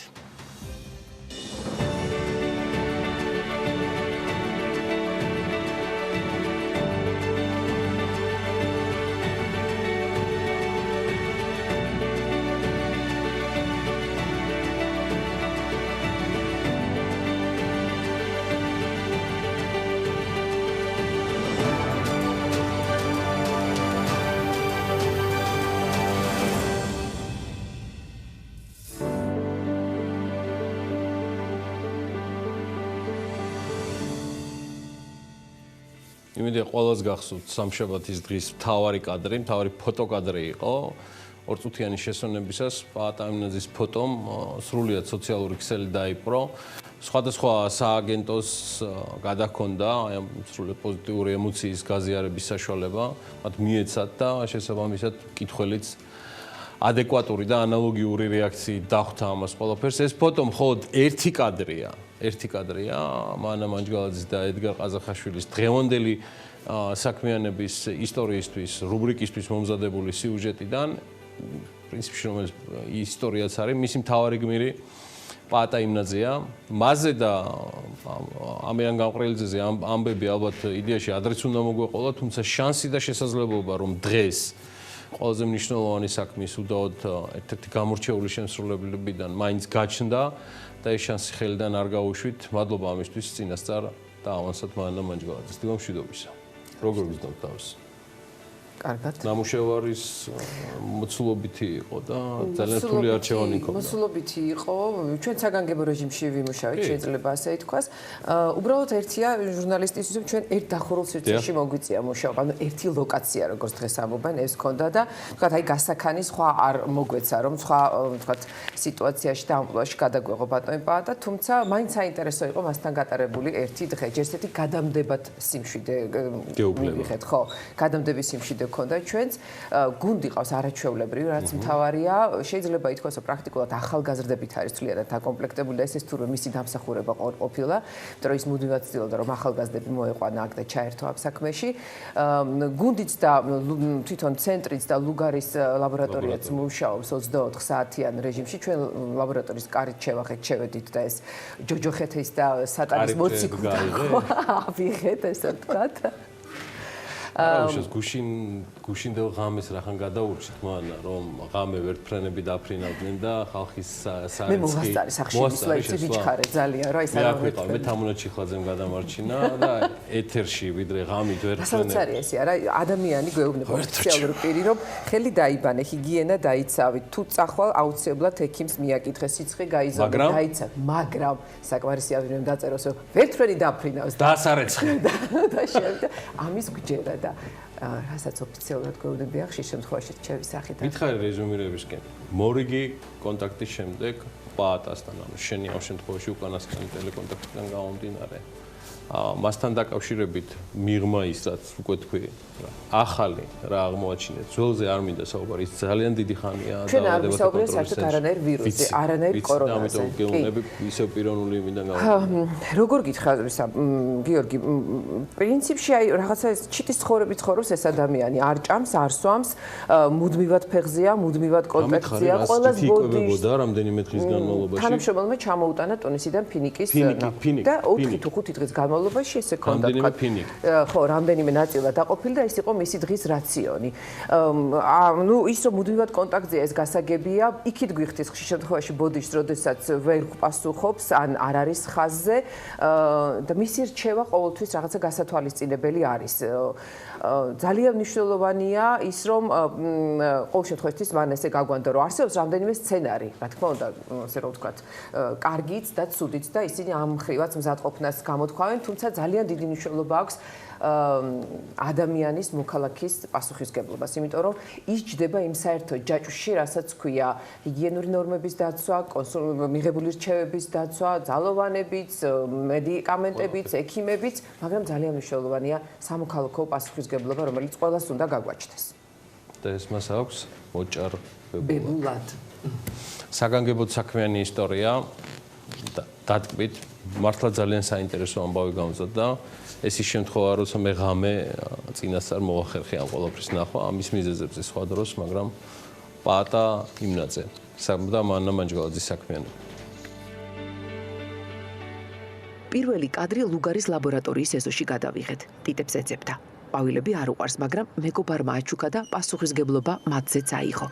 ამ დროისთვის უკვე მოლეული აქვს დილის გადაცემაში სტუმრობა, ერთი საინფორმაციო შეხვედრა, რამდენიმე ოფიციალური მეილი, ათობით სატელეფონო ზარი და ყველაზე ხშირად ჩატარებულ პროცედურას თვლა არ აქვს.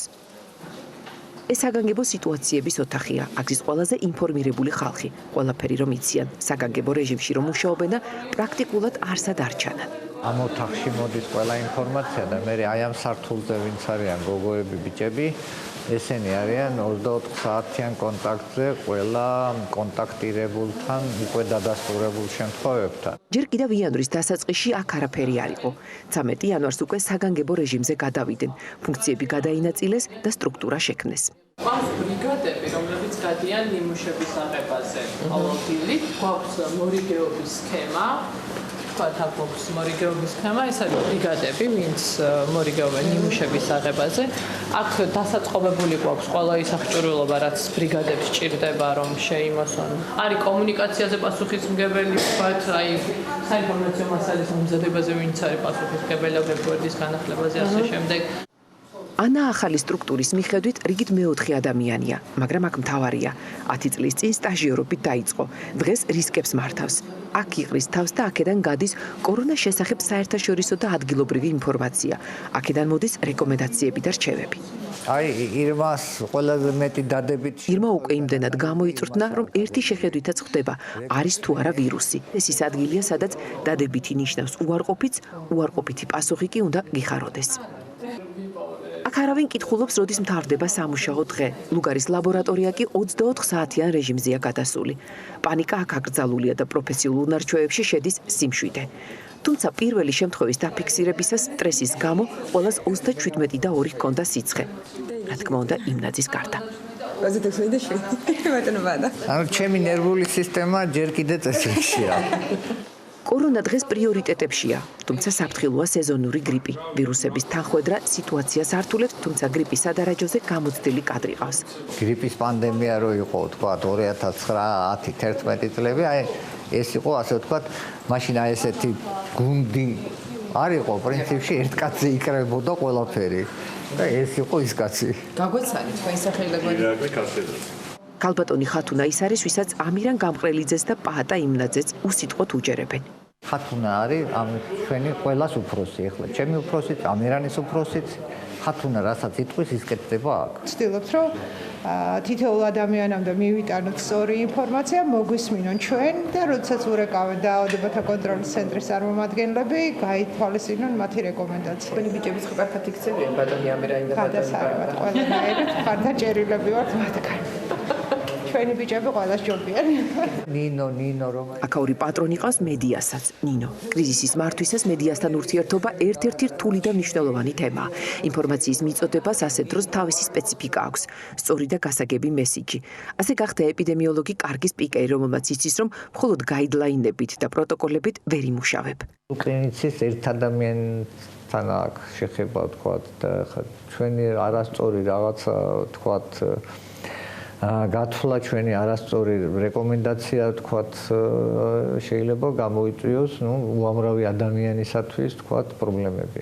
ბევრ რამეში გადამწყვეტი აღმოჩნდა ლუგარის ლაბორატორიის არსებობა. ქუთაისში და ბათუმში დაიწყება ტესტირება, რომ დასავლეთ საქართველოს უფრო ჩქარა იყოს ხოლმე პასუხები, თუმცა ახლა მინდა ვთქვა, რომ ის რა ჩვენთან რამდენიმე საათში კეთდება, ძალიან ბევრ განვითარებულ ქვეყანაში დღეები ელოდებიან პასუხებს. რო გქონოდა ლუგარი აქ, რა? ძალიან გაგვიჭირდებოდა, რა თქმა უნდა, ანალიზების უსაფრთხოდ კეთება, რაც მთავარია თანამშრომლების და შეიძლება გავეკეთებინა, მაგრამ რისკი ჩვენი თანამშრომლებისათვის იქნებოდა გაცილებით მაღალი.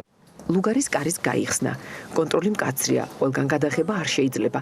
დაშვების მესამე და უსაფრთხო დონე, ორმაგი კარის სპეციალური ეკიპირება, თანამშრომელთა განსაკუთრებული დაცულობა, უტილიზაციის პროტოკოლის დაცვა, წყლის გაფილტრა, ვირუსები და სპეციალისტები. ლუგარში სტაჟირება პრესტიჟულია. გეოგრაფია უკვე დიდია და ტრენინგში რუსეთიც მოხვდა. როგორც აღმოჩნდა, რუსეთის სპეცსამსახურების წნეხი მათაც გაიარეს, მაგრამ ლეგენდების და ფეიქ ნიუსების გავრცელებაში რუსი მეცნიერები არ ჩაერთვნენ. როგორც პაატა იმნაძე ამბობს, მეცნიერები არ გატყდნენ. ისევ ინტერვიუ, ადგილობრივი და უცხოური მედია, ტურის შემდეგ მხოლოდ 5 წუთიან შესვენებას ითხოვს. სულ ეს არის მისი თავისუფალი დრო. ამ კადრმა კი გუშინ მედია მოიარა. ისევ ჩვეული რეჟიმი, საგანგებო სიტუაციების ოთახი, დღის განმავლობაში 200-მდე მეილი, ამდენივე ზარი, უფრო მძიმე და კრიზისული დღეებიც ახსოვს, უფრო მძიმე ვირუსებიც. აი წინა რო იყო კორონა 2012 წლის MERS კორონავირუსი, მე თვითონ დღემდე ვარ საგანგებო კომიტეტის წევრი ჯანმრთელობის მსოფლიო ორგანიზაციის იმ MERS კორონავირუსთან დაკავშირებით, ასე რომ ინფორმაცია რაც არ არის ვთქვათ ესეთი საყოველთაოდ ხელმისაწვდომი, მაშინაც ბევრი მქონდა ხოლმე 12 წელს. იანვრის დასაწყისიდან პრინციპში ნაბიჯები იდგმებოდა, რომ გზად დავხვედროდეთ ამას ყველაფერს. მედია მთავარი პარტნიორია, ხშირად მედია უხილავ ხრელებს პოულობს. ასეთ კრიზისებში მუშაობას სხვა ცოდნა და მართვა უნდა. არასწორმა ფორმულირებამ შესაძლოა ყველაფერი შეცვალოს.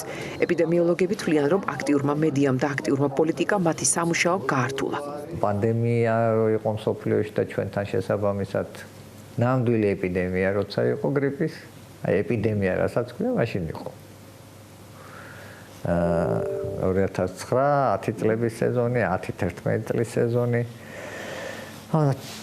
ამიტომ ახლა ჩვენ ვართ ჩვენთვის ჩვეული რეჟიმია რა მუშაობის რა კიდევ ერთხელ ვამბობ აი განსხვავება არის ის რომ სოციალური მედიის ფონზე ხდება ეს ყველაფერი კი პოლიტიკა და მედია გვიშლის ხელს 92 წლიდან სამუშაო ადგილი არ შეცვლილა. გამოიარეს 90-იანები. დიფტერია 3 მილიონნახევრიანი აცრა, არა აღჭურვა, არა პრეპარატები, არც დენი, სამუზეუმო ექსპონატები დატარებდა კვლევებს. დღევანდელ პირობებს ვერც ადარებს, მაგრამ იხსენებს. ჩემი თანამშრომლები სინჯარებს იღლიაში იდებდნენ ხოლმე, იმიტომ რომ 37 გრადუსია თერმოსტატი, თქვა, ბაქტერიოლოგიური ანალიზი რო გააზარდო და ამიტომ იღლიაში ჰქონდათ ხოლმე. თუ დენი არ იყო პროფესიული ჩვევები კი წლებია გამომუშავებული აქვს. მიკრობიოლოგიაში პედიატრიიდან მოვიდა, თუმცა სულ უნდოდა ბიოლოგობა. პედაგოგების ოჯახში გაზრდილმა ბებიას გაუწია ანგარიში და ექიმი გახდა. საბოლოოდ მაინც მიკრობიოლოგიაში, მოლეკულურ ეპიდემიოლოგიაში აღმოაჩინა საკუთარი თავი. წარმოშობით პედიატრი ვარ. ომამდე პედიატრი ვიყავი. გადაცემა იყო კინოც. მეორად ფაკულტეტზე სწავლობდა. კინორეჟისურაზე გელა კანდელაკის ჯგუფში. ამომწურავი და მუდმივი სიახლეებია ამ პროფესიაში. მთავარია დროს არ ჩამორჩენ. ახლა ლაბორატორიაში ნაკლებად შედის, მისი სამუშაო უკვე სხვა ეტაპზე გადავიდა. ლაბორატორიაში რამდენი ხანი ხელით არ მიმუშავია, დაშვებაც კი არ მაქვს მესამე დონეში მე ჩვენთან ლაბორატორიაში, იმიტომ რომ აღარ მაქვს ჩვევები. ყველაზე მთავარი რაც მას გააჩნია ეს ნდობაა, წლების განმავლობაში ნაგროვები მონაპოვარი, განსაკუთრებულად რომ უფრთხილდება. კორონამ ზღვარი დილა საღამოშორის წაშალა, 4-5 საათი ძილი. ოჯახის წევრებს ძირითადად დისტანციურად ეკონტაქტება, ემესიჯება. მუშაობის დროს საჭმელის არ ახსენდება. მისი რაციონი რამდენიმე დღეა ფინიკის ნაყოფია. ესეც დღევანდელი ულუფა. ეს არის მთელი თქვენი დღის ნორმა? აი ეს არის 4 დღეა, ამას ასე ვთქვათ, დღევანდელი იქნება. 5 საათზე ისევ ბრიფინგია. მე კი ვარ ჩემი კოლეგების მხარეს, მაგრამ რასაც დაავადებათა კონტროლის ცენტრის წარმომადგენლები უძლებენ მედიის მხრიდან, ეს ალკე დასაწერია. თulis რომ დაავადებათა კონტროლის ცენტრი 1-2 ნაბიჯი წინ არის. მთავარი პრევენცია, რომელიც ბევრ ძლიერ ქვეყანაზე ადრე დავიწყეთ. თუმცა აქ გრძელი ჯაჭვია აღსრულების, ძალოვანების, მაკონტროლებლების, მოქალაქეების, ნებისმიერი გადაცდომა და შედეგის ახეზია. როგორი იქნება დღეს ბოლო არ იცის, თუმცა პროგნოზები აქვს. მთავარი პრიორიტეტები კი დიდი ხანია იცის. პრევენცია, რომელიც ჯანდაცვისთვის საუკეთესო თავდაცვაა.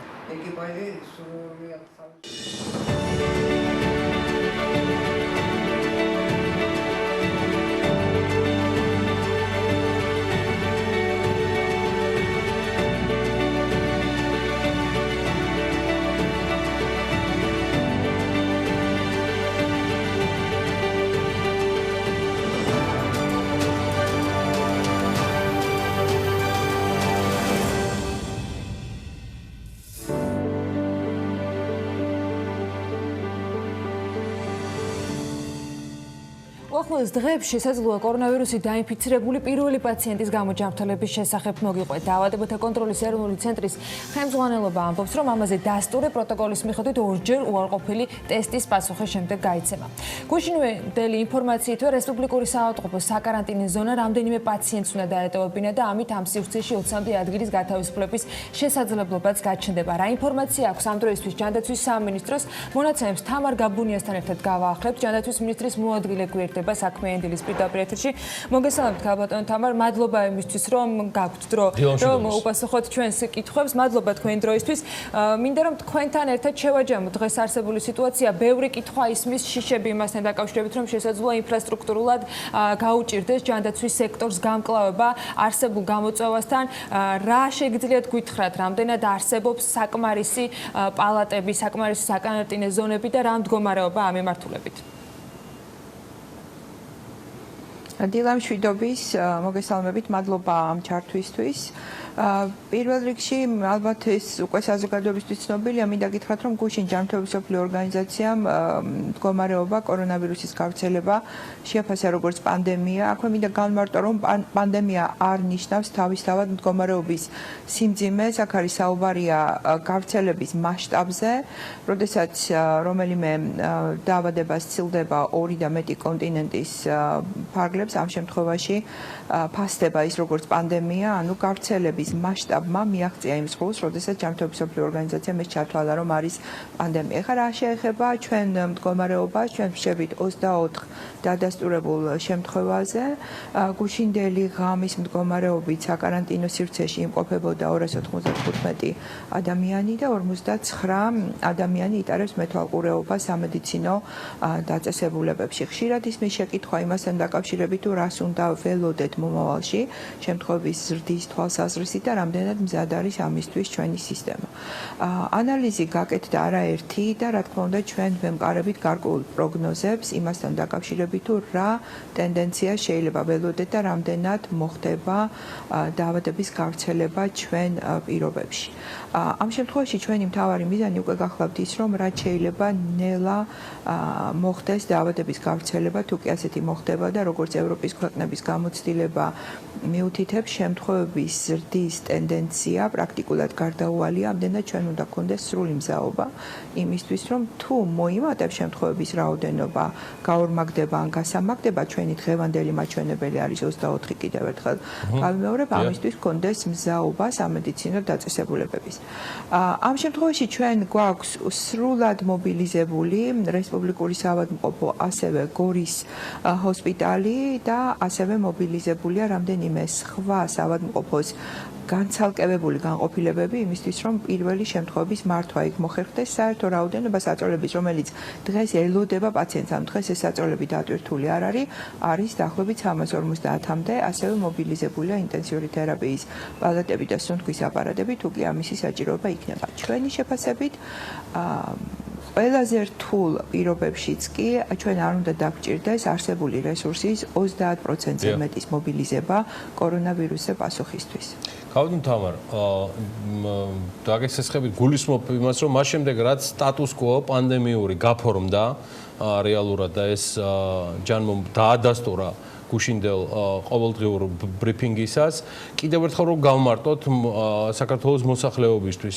ეს ამ სტატუს კვოს გაფორმება გამოიწვევს თუ არა საკოორდინაციო საბჭოს მხრიდან, რომლის სამუშაო ფორმატში თქვენ ყოველდღიურად იღებთ და დღეში რამდენჯერმეც მონაწილეობას, გადახედვას გარკვეული ღონისძიებებისა, როცა ცალკეულ ქვეყნებს მსოფლიოს მასშტაბით ეძლევათ მეტი, როგორ თქვა, თავისუფლება ნაკლებად გადაწყვეტილებების მიღების საშუალებები, რომ დამოუკიდებლად უფრო მეტად და ასე ვთქვათ აგრესიულად შეაფასონ ვითარება და იმოქმედონ შეხედულებისამებრ.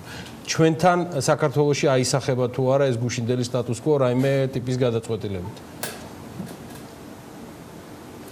აუცილებლად აისახება როგორც პირდაპირ გზით, ასე არაპირდაპირ გზით. პანდემიის გამოცხადების შემდეგ ბევრმა ქვეყანამ უკვე გუშინდელიდან თავად დაიწყო მგზავრობის შეზღუდვა, რაც ნიშნავს იმას, რომ მოგზაურთა ნაკადი თავისთავად პირდაპირ შეზღუდვის გარეშე, ჩვენი ქვეყნის მიერ პირდაპირ შეზღუდვის გარეშე ისედაც მოსალოდნელია, რომ შემცირდეს. გარდა ამისა, ჩვენც უკვე რამდენიმე კვირაა დაწესებული გვაქვს შეზღუდვები მაღალი რისკის ქვეყნებიდან მოგზაურთა შემოსვლისთვის. აქ არის საუბარი პირდაპირ რეისების შეზღუდვაზე, რაც პირველივე დღეებში განხორციელდა ჩინეთთან მიმართებაში, შემდეგ ამას დაემატა ირანი და დაემატა იტალია. დღეს როგორც მოგეხსენებათ, მოთხოვნა არის ის, რომ თუ მაღალი რისკის ქვეყნებში მოგზაურობდა ადამიანი უკანასკნელი 2 კვირის განმავლობაში ან მოდის იქიდან ტრანზიტის საშუალებით, მან საზღვრის გადმოკვეთისას უნდა წარმოადგინოს ცნობა დამადასტურებელი იმისი, რომ არ აღენიშნება კორონავირუსი, ან მოეთხოვება მას 2 კვირიანი სავალდებულო იზოლაცია სამინისტროს მიერ დადგენილი წესით. ჩვენ ვფიქრობთ უკვე ამ მოთხოვნის გავრცელებას სხვა მაღალი რისკის ქვეყნებზეც, ამაზე მიმდინარეობს კონსულტაციები და უახლოეს პერიოდში ეს გადაწყვეტილებაც იქნება უკვე ფორმალიზებული. გარდა ამისა, რა თქმა უნდა, ჩვენ თვალს ვადევნებთ ასევე სხვა ქვეყნების მიერ მოგზაურობის შეზღუდვის ტენდენციებს და ამის მიხედვით მოხდება შემდეგ უკვე ადაპტირება ჩვენი შეზღუდვებისაც. ბოლო კითხვას დაგესვამთ, ქაბატონ თამარ, მუდმივ რეჟიმში გვაქვს შესაძლებლობა რომ გავახლოთ ინფორმაცია, მაგრამ კერძო სექტორის ჩართულობა რა ეტაპზე შეიძლება ჯანდაცვის სამინისტროს დაჭირდეს, იქნება ეს მედპერსონალის მობილიზების თემა, თუ იქნება საავადმყოფოებში, თქვათ, სივრცეების გამოყოფის ნაწილი. გჭირდებათ თუ არა, თუ არის კოორდინაცია, თუ არის საუბრები, მათ შორის კერძო კლინიკების გააქტიურებაზე ამ მიმართულებით. კერძო სექტორი პირველი დღიდან ჩართულია და ესეც ბუნებრივად უნდა მომხდარიყო, რადგან დიდი ნაწილი ჰოსპიტალური სექტორის ქვეყანაში არის კერძო. დღეს უკვე შემთხვევების მართვა, ანუ საეჭვო შემთხვევა, რომელიც არის მაღალი რისკის პირი, ჩამოვიდა მაღალი რისკის ქვეყნიდან, აქ მაღალი ტემპერატურა მიმართავს კერძო კლინიკას, რა თქმა უნდა, კერძო კლინიკა მზად არის იმისთვის, რომ ესეთ პაციენტს აღმოუჩინოს შესაფერისი დახმარება, უბრალოდ საბედნიეროდ არც ერთი შემთხვევა არ დადასტურდა. აქ არის მექანიზმი კერძო და სახელმწიფო თანამშრომლობის ტესტირების ნაწილში. ტესტირებას, როგორც მოგეხსენებათ, ასრულებს დაავადებათა კონტროლის ცენტრის ლუგარის ლაბორატორია და ეხლა დამატებითი ფილიალებიც ჩაერთვებიან რეგიონების მხრიდან. ჩვენ ასევე ვფიქრობთ კერძო სექტორის ნაწილში ტესტირების შესაძლებლობის გაფართოებას, თუმცა გარკვეული სიფრთხილე გვმართებს, რადგან ხარისხის უზრუნველყოფა მნიშვნელოვანი თემაა და კონტროლი უნდა შევინარჩუნოთ. რა თქმა უნდა, კერძო სექტორი პირველი დღიდან მზად არის იმისთვის, რომ პასუხი მათი მხრიდან იყოს შესაფერისი, მათი მზაობა შეფასებულია, ინსტრუქცია აქვთ მიღებული, როგორ უნდა მოიქცენ და ჩვენ ვთვლით, რომ ამ მიმართულებით კერძო სექტორის გამოყენება, როცა ამისი საჭიროება დადგება, სრული მზაობით იქნება შესაძლებელი. ახერხებს თუ არა ჯანმრთელობის დაცვის სამინისტრო საკოორდინაციო საბჭოს თუ სხვა მიმდინარე პერიოდულად საგანგებო ვითარებიდან გამომდინარე ამ რეჟიმში იმოქმედოს იმ გამოწვევებთან მიმართებაში, რაც კერძო სექტორს აქვს, გულისხმობ სხვადასხვა ტიპის ნორმატივები, რაზეც მუდმივი კონსულტაციები და შეხვედრები უნდა გაგრძელებულიყო.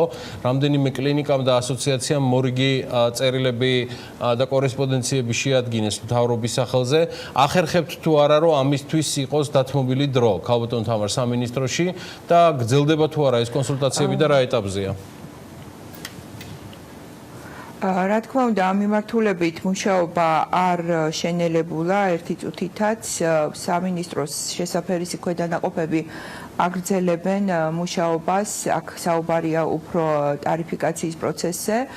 ჩვენ ონლაინ რეჟიმში გადავიტანეთ მეტად საკონსულტაციო პროცესი და ვიღებთ წინადადებებს იმეილების საშუალებით, რომელიც შემდეგ აქ მუშავდება და როგორც კი იქნება პირველი ვარიანტი გასაზიარებელი, მე ვფიქრობ, ერთი კვირით მომდევნო კვირაში უკვე გვექნება ამის საშუალება. შეხვედრები განახლდება, თუმცა აქაც სოციალური დისტანცირების რეკომენდაცია, რა თქმა უნდა, შეეხება ყველანაირი ტიპის შეხვედრას და ჩვენ შევეცდებით ფორმატი შევცვალოთ და იყოს მეტად ლიმიტირებული დამსწრეთა რაოდენობა ამ შეხვედრებზე, რაც იქნება რჩევა ყველა სხვა უწყებისთვის და ზოგადად კერძო სექტორისთვისაც, რომლებიც აგრძელებენ ბუნებრივია მუშაობას. სოციალური დისტანცირება არის ერთ-ერთი ძალიან ქმედითი რეკომენდაცია, რასაც დღეს აქტიურად ურჩევს ყველა ქვეყანას ჯანმრთელობის მსოფლიო ორგანიზაცია. ამდენად ამ რეკომენდაციას ვურჩევთ, რომ ყველამ გამოიყენოს. რაც შეეხება სხვა დანარჩენ აქტივობებს, სამინისტრო ჩვეულ რეჟიმში ამას აკეთებს. ფორმატი შეიცვლება და გადავალთ მეტად ონლაინ რეჟიმზე. მადლობა, ქალბატონ თამარ გაბუნია, ჯანდაცვის მინისტრის მოადგილე გვერდებოდა საქმიანი დილის ეთერში. მადლობა მას კიდევ ერთხელ მისი დროისათვის. ჩვენ წინ პატარა სარეკლამო პაუზა გველოდება და შალვა მიჩველაძესთან, საქართველოს ბიზნეს ასოციაციის ნავთობის, ნავთობპროდუქტებისა და გაზის კომიტეტის ხელმძღვანელთან ერთად დაგიბრუნდებით ძალიან მალე.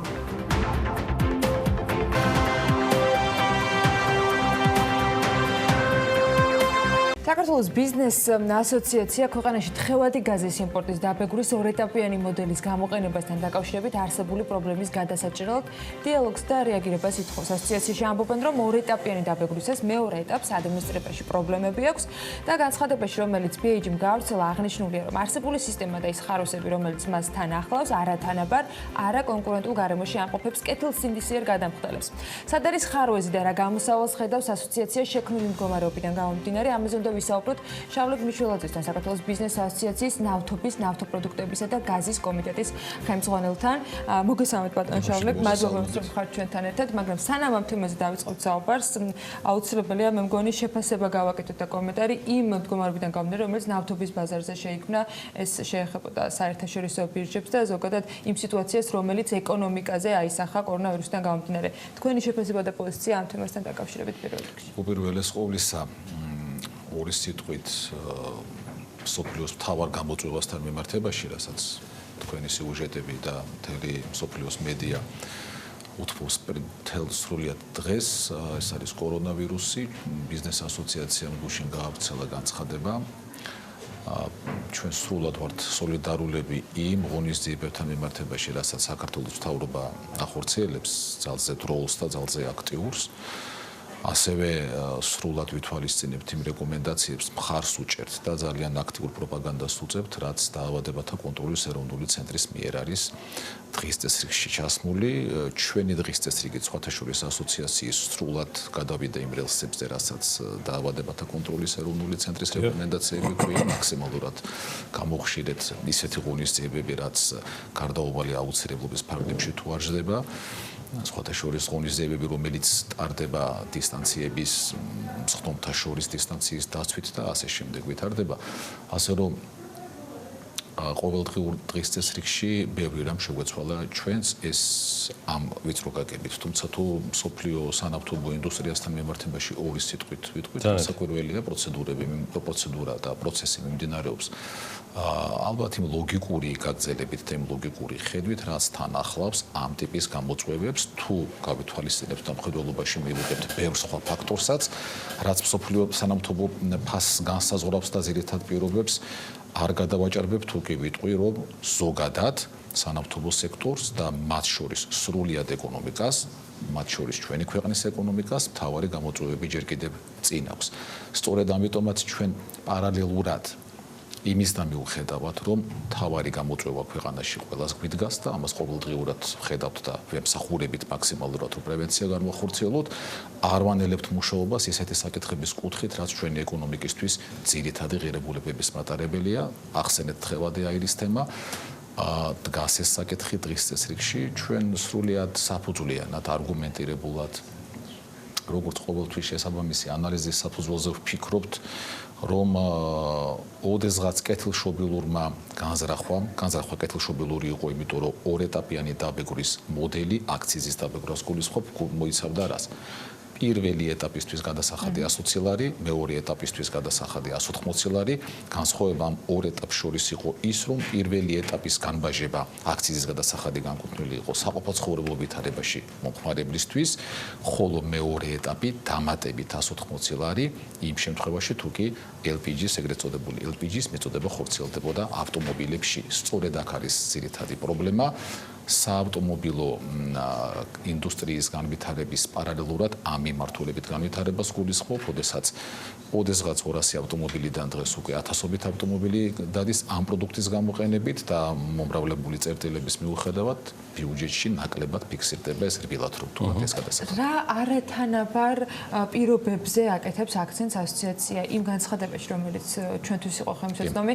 ანუ ვითარება რომ აგვიხსნათ, უფრო უკეთ იმ ადამიანებისათვის გასაგებად, ვინც ამ ინდუსტრიას ასე ახლო არის. ინსტიტუციონალური პრობლემაა შავლე. ჩვენი ხედვა ეფუძნება ძალზე მარტივ პრინციპს. სამართლიანი ბიზნესის წარმოების წესები და შესაბამისად თანაბარი ან არათანაბარი გარემო განპირობებულია რამოდენიმე ძირითადი ასპექტით. პირველი ეს არის გადასახადების პირუთვნელი გადახდა. როდესაც კომპანიათა ნაწილი გადასახადს იხდის, კომპანიების ნაწილი გადასახადს არ იხდის და ამას თუ დაურთავთ თან შესაბამისი ტექნიკური უსაფრთხოების ნორმების დაცვის პირუთვნელობას, რაც ძალზე მნიშვნელოვანია ამ პროდუქტთან მიმართებაში, ვინაიდან ეს არის უაღრესად სახიფათო პროდუქტი. საფრთხის შემცველი გაცილებით სახიფათო პროდუქტია უსაფრთხოების კუთხით, ვიდრე ნებისმიერი სხვა ნავთობ პროდუქტი, რაც ჩვენს ბაზარზე გვხვდება, მოდით ასე შევხედოთ.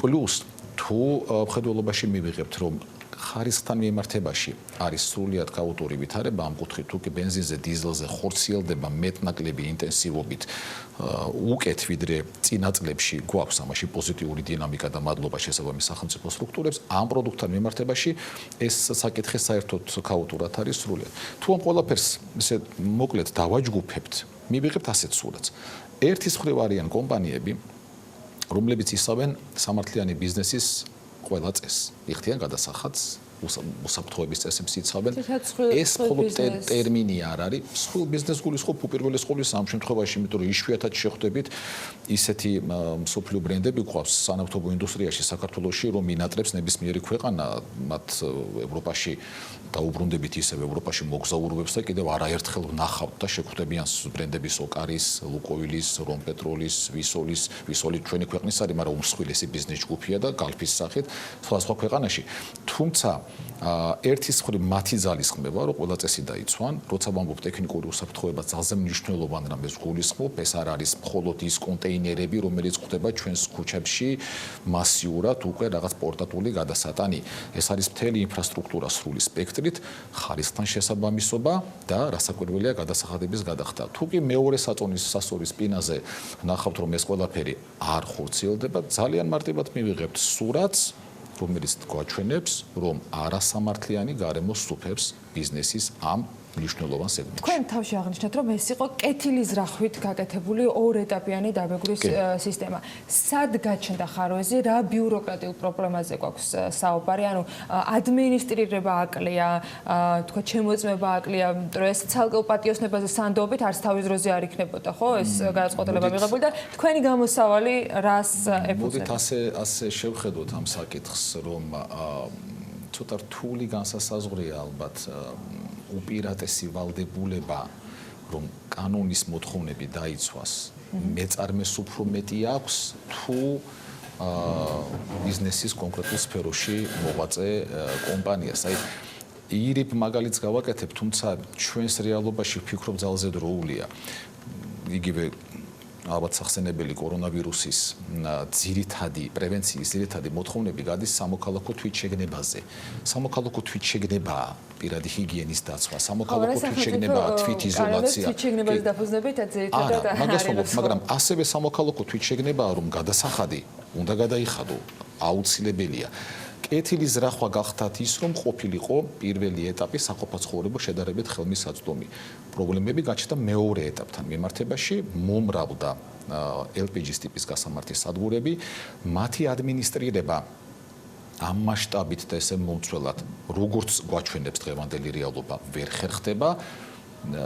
ბიუჯეტი კარგავს მნიშვნელოვან თანხებს, თუ კი ავიღებთ იმპორტის ციფრებს და გადავამრავლებთ მაგალითისთვის გეტყვით 2019-ისას დაახლოებით 28,000 ტონა არის იმპორტირებული ქვეყანაში და აქედან მეორე ეტაპის გადასახადი გადახდილი აქვს მხოლოდ 25%-ს დაახლოებით. ანუ 1/4-ს დაახლოებით 6,500-6,700 ტონას, რაც თავისთავად უკვე მიგვანიშნებს იმაზე, რომ პრობლემა ძალზე მასშტაბურია და ძალზე სერიოზული. მესმის რომ თითოეულ თეთრს მნიშვნელობა აქვს ბიუჯეტისთვის, მაგრამ გარწმუნებთ რომ ამ შემთხვევაში 1 თეთრზე, 1 ლარზე 100,000-ზე და 1 მილიონზე უფრო მეტ ციფრებზეა საუბარი. თქვენი გამოსავალი და თქვენი ხედვა როგორ შეიძლება ამ პრობლემის გადაჭრა რაში მდგომარეობს? ჩვენ ვფიქრობთ რომ პრობლემა ჩემს მიერ ჩამოთვლილი კომპლექსური მიზეზების ფონზე სწორედაც რომ არაერთგვაროვანია, ანუ ხარისხთან მიმართებაშიც და კონტროლთან მიმართებაშიც უნდა გადაიდგას ნაბიჯები, აუცილებელია რომ შესაბამისი სადგურები მოექცეს ტექნიკური უსაფრთხოების მკაფიო რეგულაციების ქვეშ, თუმცა პირველი ეტაპისთვის ჩვენ ვფიქრობთ რომ აქციზი ორეტაპიანის ნაცვლად უნდა გახდეს ერთეტაპიანი, დავაანონსებთ თქვენს ეთერში, ჩვენ ვფიქრობთ რომ ამ აღნიშნული ინიციატივით გამოვიდეს საქართველოს ბიზნეს ასოციაცია და მივმართოთ საქართველოს პარლამენტს, დავასაბუთოთ ჩვენი ხედვები და მიქონიოთ იმის იმედი რომ გაიზიარებენ ჩვენ შეხედულებებს ამ საკითხთან მიმართებაში. საინტერესო როგორ იქნება პარლამენტის მსჯელობები ამ თემასთან დაკავშირებით, ველოდებით თქვენს ინიცირებას ამ საკითხზე. შავლე მიშველაძე საქართველოს ბიზნეს ასოციაციის ნავთობის, ნავთობპროდუქტების და გაზის კომიტეტის ხელმძღვანელი გსტუმრობდა საქმიანი დილის ეთერში. მადლობა მას იმისათვის რომ დაგვითმო დრო ამ თემასთან რა თქმა უნდა მიუბრუნდებით. თუმცა ვემზადებით ახლა კიდევ ერთი თემისათვის და შემდეგ სტუმრობის მისაღებად ბიზნესისა და ტექნოლოგიების უნივერსიტეტის რუბრიკაში კვლავ დისტანციური სწავლების შესახებ ვისაუბრებთ. ამჟამად ბუთქემპზე, რომელიც ციფრულ რეჟიმში გაიმართება, შექმნილ მდგომარეობამ პროცესები აჩქარა და სიახლეც კიდევ უფრო სწრაფ ტემპში უნდა დაინერგოს. ნინო ენუქიძე, ბიზნესისა და ტექნოლოგიების უნივერსიტეტის რექტორი და გოგი რაზმაძე, ბრიტანეთის საბჭოს პროექტის შემოქმედებითი ნაბერწკალის პროექტის კოორდინატორი იქნებიან ლევან თაღიაშვილის სტუმრები. დაგვალოდეთ რამდენიმე წუთში გებრუნდებით.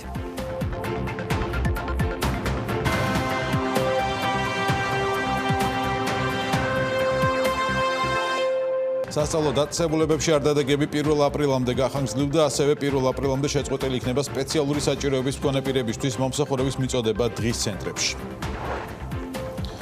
ესე უახლოეს დღეებში სტუდენტებს შესაბამის პლატფორმაზე დაარეგისტრირებს და მათ გზამკვლევები დაეგზავნება. ამის შესახებ თბილისის სახელმწიფო უნივერსიტეტის განცხადებაში ანათქვამი, როგორც უნივერსიტეტში განმარტავენ სწავლის პროცესის ელექტრონული კომპონენტი დაწყების თარიღთან დაკავშირებით დამატებითი ინფორმაცია კვირის ბოლომდე გახდება ცნობილი. ჩინეთში საქართველოს საელჩოს ცნობით საქართველოს გადმოეცა დაახლოებით $420,000 ღირებულების 100,000 ცალის სწრაფი ტესტი შესაბამისი აღჭურვილობით, რომელიც რესპირატორულ დაავადებებს ადგენს. TBC-ის ინიციატივით აპლიკაციების კონკურსზე რეგისტრაცია იწყება. პროექტში მონაწილეობა ნებისმიერ მსურველს შეუძლია, ვისაც საკუთარი მობილური და ან ვებ აპლიკაციით ბიზნესისთვის ყოველდღიური საქმიანობის გამარტივება და პროცესების ავტომატიზების ხელშეწყობა სურს. თირსის საცხოვრებელ კომპლექსში ბინის შეძენის მსურველებს საქართველოს ბანკი გამარტივებული იპოთეკური სესხის პროცედურებს თავაზობს. მხარეებმა თანამშრომლობის ხელშეკრულება უკვე გააფორმეს. ამ შეთანხმებით თირსის და საქართველოს ბანკის თანამშრომლობა, რომელიც 2014 წლიდან დაიწყო, ახალ ეტაპზე გადადის. თბილისის მერიამ პოლიეთილენის პარკების მოხმარების გამო 340 საათი შემოწმებული ობიექტიდან 48 დააჯარიმა. ამის შესახებ თბილისის მერმა კახა კალაძემ განაცხადა. მისი თქმით, მერიამ ამ მიმართულებით ძალიან აქტიური მუშაობა დაიწყო. დილამშვიდობის, მართალია ბიზნეს რთული პერიოდი აქვს მთელ სოფლიოში, თუმცა ავტომობილის მოყვარულებისთვის სხვადასხვა აქციები კვლავ აქტუალურია, განსაკუთრებით მათთვის, ვის გემოვნებაში Toyota CHR ჯდება და მოთხოვნებსაც აკმაყოფილებს. TBC ლიზინგის და Toyota ცენტრ თეგეტას ერთობლივი აქციის ფარგლებში საშუალება გაქვთ რამდენიმე სახის ბენეფიტით ისარგებლოთ, დაწყებული ულიმიტო საწვავით, დამთავრებული ექსკლუზიური აქსესუარებით, რომელიც მხოლოდ თქვენს ავტომობილს ექნება. კიდევ რის მიღება შეძლებთ თუ ავტომობილს ლიზინგით შეიძენთ, ამას უკვე ლევან თაღიაშვილის სიუჟეტიდან გავიგებთ.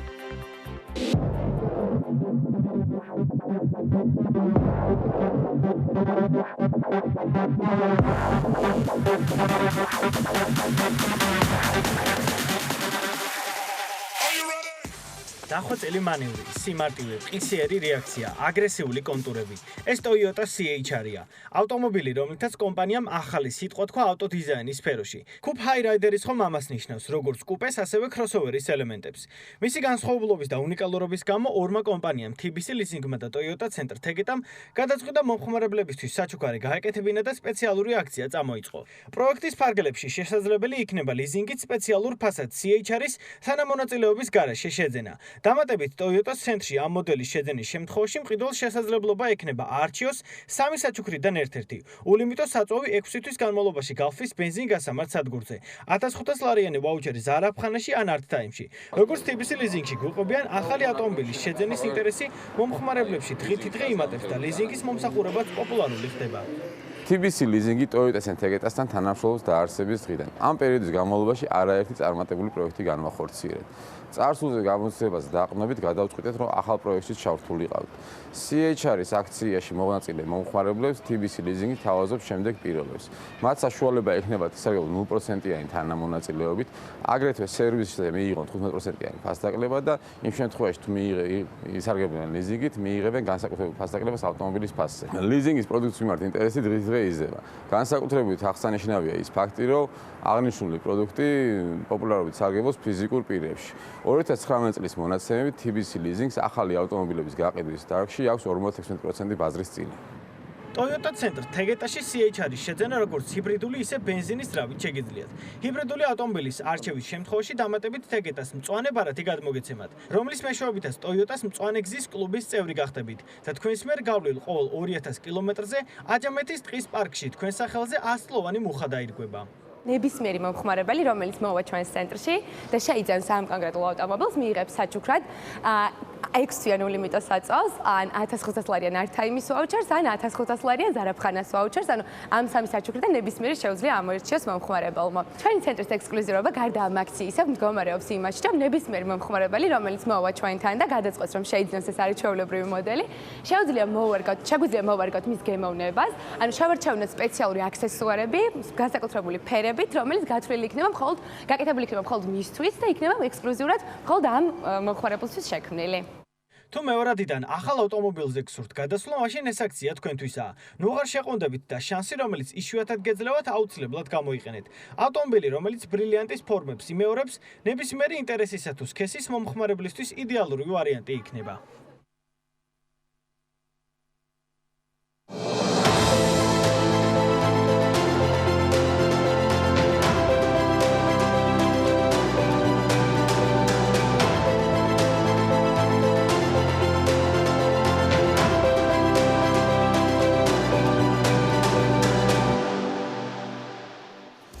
ბიზნეს და ტექნოლოგიების უნივერსიტეტის რუბრიკაში კვლავ დისტანციური სწავლების შესახებ უნდა ვისაუბროთ. ამჟამად ბუთკემპზე, რომელიც ციფრულ რეჟიმში გაიმართება, ახალ მოდელზე გადასვლის პარალელურად გაციფრულდა პროექტები, რომელიც სტარტაპ ეკოსისტემისთვის ბიზნესისა და ტექნოლოგიების უნივერსიტეტს და მის პარტნიორებს ჰქონდათ დაგეგმილი. უფრო მეტ დეტალს კი უკვე ლევან თაღიაშვილი გვეტყვის სტუმრებთან ერთად დილომშვიდობის კიდევ ერთხელ ჩვენს მაყურებელს. დღეიდან კრეატიულ ინდუსტრიაში მომუშავე სტარტაპერები შეძლებენ დისტანციურ რეჟიმში გაიარონ ბუთკემპის პროგრამა, მოამზადონ ბიზნეს მოდელი, ჩაწერონ ვიდეო ფიჩები და გავიდნენ დემო დღეზე. პირველ ეტაპზე 1000 ლარის საპრიზო ფონდის მოსაგებად. აღნიშნულ პროექტში კანდიდატებს აგრეთვე დაეხმარება BTU-ს მიერ მომზადებული ონლაინ სასწავლო მასალები, ვიდეო ბლოგები და ავატარის ლექციები მეწარმეობის, ინოვაციების და ტექნოლოგიების მიმართულებით. როდის გაიმართება ღონისძიება ციფრულად კორონავირუსის ფარგლებში და როგორ შეძლებთ მონაწილეობის მიღებას BTU-ს რექტორი ნინო ნუქიძე და გოგი რაზმაძე ბრიტანეთის საბჭოს პროექტ შემოქმედებით ნამბერწკალის პროექტის კოორდინატორი გვეტყვიან. ისინი არიან ჩვენთან სტუმრად. დილომშვიდობის, მადლობა რომ გვეწვიეთ. BTU იყო ცალსახად პირველი საქართველოში, რომელმაც ინიციატივა გამოთქვა ონლაინ პლატფორმებით სწავლის გაგრძელებაზე და როგორ იქნება ერთ-ერთი პირველი ციფრული ბუთკემპი უკვე და ღონისძიება საკმაოდ მასშტაბური, ამაზე ვისაუბროთ. სწავლების გაგრძელების გარდა უნივერსიტეტში დაგეგმილი არის ძალიან ბევრი პროექტი, რომელიც უმეტესი ნაწილი შესაძლებელია გადავიდეს ციფრულ პლატფორმაზე და სწორედ ამას ემსახურება ჩვენი ინიციატივა, რომელიც ბრიტანეთის საბჭოს პროექტ შემოქმედებითი ნაპერწკლის ფარგლებში ვესტმინსტერის უნივერსიტეტთან ერთად გვაქვს დაგეგმილი. ეს არის დამწყები სტარტაპებისთვის და სტარტაპ იდეის მქონე ახალგაზრდებისთვის ბუთკემპი, რომელიც გაგრძელდება რამოდენიმე დღის განმავლობაში და ახლა უკვე ჩატარდება სრულად დისტანციურად ონლაინ ფორმატში და რომლის ბოლოსაც გაიმართება სტარტაპების დემოდღე. ამ დემოდღეზე დაწესებული არის საპრიზო ფონდი, სადაც კრეატიულ ინდუსტრიაში მომუშავე სტარტაპები უნდა ჩაწერონ ვიდეო ფიჩები, წარმოადგინონ ეს შესაბამის ონლაინ პლატფორმაზე და ჟიური არჩევს მათ შორის გამარჯვებულს. პირველ ეტაპზე გადასცემს გამარჯვებულს 1000 ლარს და მისცემს შესაძლებლობას, რომ გავიდეს IDFS-ზე, რომელიც არის უფრო მსხვილი საერთაშორისო მასშტაბური ღონისძიება ორგანიზებული ბრიტანეთის მხარის მხრიდან, სადაც გამარჯვებულს შესაძლებლობა აქვს აიღოს 1000 ფუნტის ოდენობის საპრიზო ფონდი, გაემგზავროს ლონდონში, შეხვდეს ინვესტორებს, პოტენციურ პარტნიორებს და გააფართოს თავის ბიზნესი უკვე საერთაშორისო ბაზაზე. ნინო, როგორი მოლოდინები გაქვთ? ძალიან საინტერესო, იმიტომ რომ არა მხოლოდ უნივერსიტეტებისთვის, ზოგადად მთელი მსოფლიოსთვის ახალი, ასე ვთქვათ, მდგომარეობა არის, ახალი სიტუაცია. როგორ ეგუებით, რა მოლოდინები გაქვთ, რამდენად იქნება აქტიური, ასე ვთქვათ, სტუდენტები იქნებიან ჩართულები და რა შედეგები ელოდებით? ეს არის ძალიან საინტერესო. ვფიქრობ, რომ არა მხოლოდ აი ამ კორონავირუსის გავრცელების ფარგლებში, არამედ ამ პროცესის დასრულების შემდეგაც ბევრი უნივერსიტეტი და არა მხოლოდ საგანმანათლებლო დაწესებულება დაფიქრდება იმაზე, რომ ონლაინ პლატფორმები უფრო მეტად ინტენსიურად იყოს გამოყენებული სხვადასხვა პროგრამების და პროექტების ფარგლებში.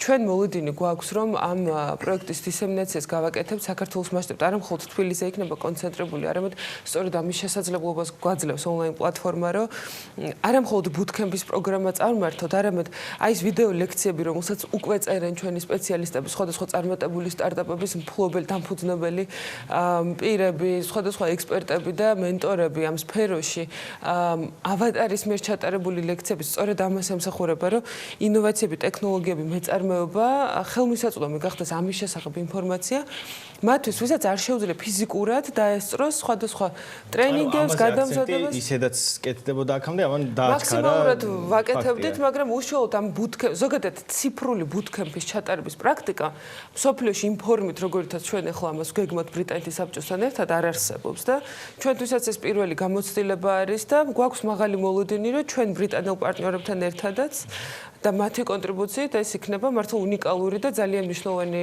წინგადადგმული ნაბიჯი ეკოსისტემისთვის. გოგი, საინტერესოა როგორ იქნება ბრიტანეთის საბჭო ამას ჩართული და BTU-ს დამოკიდებულება ჩვენ ვიცით, ძალიან აქტიურად ცდილობენ გაციფრულებას ყველაფრის და ძალიან მისასალმებელია. თქვენ როგორ ასე ვთქვათ ოპერირებთ აი ამ ახალი გარემოების შემდეგ?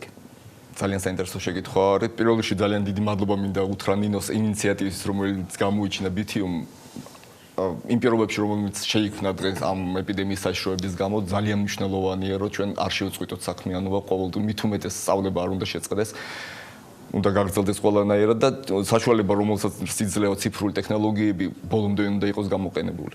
ძალიან მიხარია, რომ BTU, რომელიც არის პიონერი ახლა ამ მიმართულებით, არის ჩვენი პროგრამის ერთ-ერთი წამყვანი პარტნიორი. დარწმუნებული ვარ, რომ მისი გამოცდილება ძალიან დაგვეხმარება როგორც ბრიტანეთის საბჭოს, ასევე დანარჩენ პარტნიორებს პროგრამის ფარგლებში. ბრიტანეთის საბჭო თვითონ ახლა აპირებს, რომ გადაიყვანოს თავის სასწავლო ცენტრი ონლაინ სივრცეში, რადგან ჩვენ ბავშვებთან მუშაობთ მათ შორის და ეს ძალიან მნიშვნელოვანია, რომ მათი უსაფრთხოება ცხადი უნდა იყოს დასული ყველა შემთხვევაში, რაც არ უნდა იყოს. თქვენთვის აი მთავარი აი ამ ბუთკემპზე რა იქნება, რასაც მიაქცევთ ყურადღებას, რა იყო თქვენი მთავარი ინტერესი აი ამ კუთხით, რაც შედის თქვენს ინტერესებში? ჩვენი მთავარი ინტერესი, როგორც შემოქმედებითი ნაპერწკალის პროგრამის ინიციატორებს არის ის, რომ საქართველოში სამეწარმეო აზროვნება გაღრმავდეს და უფრო ფართე გახდეს და ამის ეს ერთ-ერთი ყველაზე კარგი საშუალება არის, რომ სტუდენტებს მიეცეს შესაძლებლობა თავის იდეების დატესტვის ამ სიტუაციაში და გარეთ გამოტანის. დავამატებთ იმასაც ნინომ თქვა, რომ ბრიტანეთის საბჭო ატარებს თავის კონკურსს, პარტნიორებისთვის კონკურსს, რომელსაც ქვია Big Idea Challenge, რომლის ფარგლებში ასევე მოხდება ვიდეო ფიჩების, ვთქვათ, კონკურსი და ამ შემთხვევაში გამარჯვებულს ასევე ექნება შესაძლებლობა გაემგზავროს ლონდონში და შეხვდეს ინვესტორებს და პრიზის სახით მაქსიმუმ შეიძლება მიიღონ 3000 გირვანკამდე. ძალიან კარგი. სამმოლო დარწმუნებული ვარ, კიდევ იგეგმება მსგავსი ტიპის ღონისძიებები, იმიტომ რომ მთელი წელი თქვენ სექტემბერში თუ არ ვთქვი დაავანებთ ეს სამეწარმეო კალენდარი, რომელიც გაწერილი იყო მთელ წელზე. ალბათ კიდევ უნდა ველოდოთ მომავალში მსგავს გაციფრულებას, ხო, ღონისძიებების? არა მხოლოდ ღონისძიებების, ჩვენ ახლა კიდევ ერთ სიახლეს დავაანონსებ, რომ ჩვენი კარიერული ცენტრის მიერ დაგეგმილი დასაქმების ფორუმი, რომელიც უნდა ჩატარებულიყო უნივერსიტეტში და რომელშიც მონაწილეობას იღებდა, გეგმიურად იღებდა 100-ზე მეტი კომპანია, ასევე გაციფრულდება. ეს გადავა ონლაინ პლატფორმაზე, სადაც დასაქმების ფორუმი, სადაც დამსაქმებლები წარმოადგენენ მხოლოდ იმ ვაკანსიებს, რომელიც სტუდენტისთვის შესრულებადი და დაძლევადი იქნება დისტანციურად.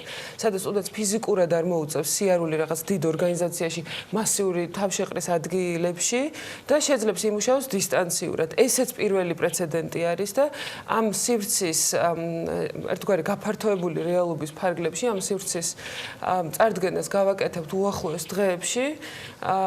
ამიტომ მინდა ვისარგებლო ახლა შემთხვევით და მივმართო ყველა დამწყებ სტარტაპს მაგალითად ან იმ ადამიანს, რომელსაც არ უნდა აუცილებლად სამეწარმეო აქტივობა და აინტერესებს უბრალოდ სამუშაოს მოძიება და განსაკუთრებით ცხადია სტუდენტებზე მაქვს საუბარი, უბრალოდ გვადევნონ თვალი, ყველა მიმართულებით იქნება ეს სტარტაპებში გადამზადება, იქნება მათი ცოდნის გაღრმავება აკადემიური თუ ექსტრაკურიკულური აქტივობების ფარგლებში ბრიტანეთის საბჭოსთან ერთად, თუ იქნება ეს თქვათ დასაქმების მიმართულებით სხვადასხვა ღონისძიებები, ყველაფერი იქნება ონლაინ პლატფორმაზე. ძალიან კარგი. წარმატებებს გისურვებთ. მე ძალიან მიხარია, რომ ამართლებთ სახელს ბიზნეს და ტექნოლოგიების უნივერსიტეტს და ხართ ნამდვილად პიონერი აი ამ დისტანციურ სწავლებაში და არა მხოლოდ და ძალიან კარგია, რომ მაგალითს აძლევთ სხვა უნივერსიტეტებსაც და იმედია ეს ყველაფერი წარმატებული იქნება და დაინტერესებას გამოიწვევს როგორც სტუდენტების მხრიდან, ასევე ინვესტორების მხრიდან. ნინო ენუქიძე, ბიზნეს და ტექნოლოგიების უნივერსიტეტის რექტორი და ასე ვთქვათ, გოგი რაზმაძე, ბრიტანეთის საბჭოს პროექტის შემოქმედებითი ნაპერწკალი პროექტის კოორდინატორი იყვნენ ჩვენი სტუმრები.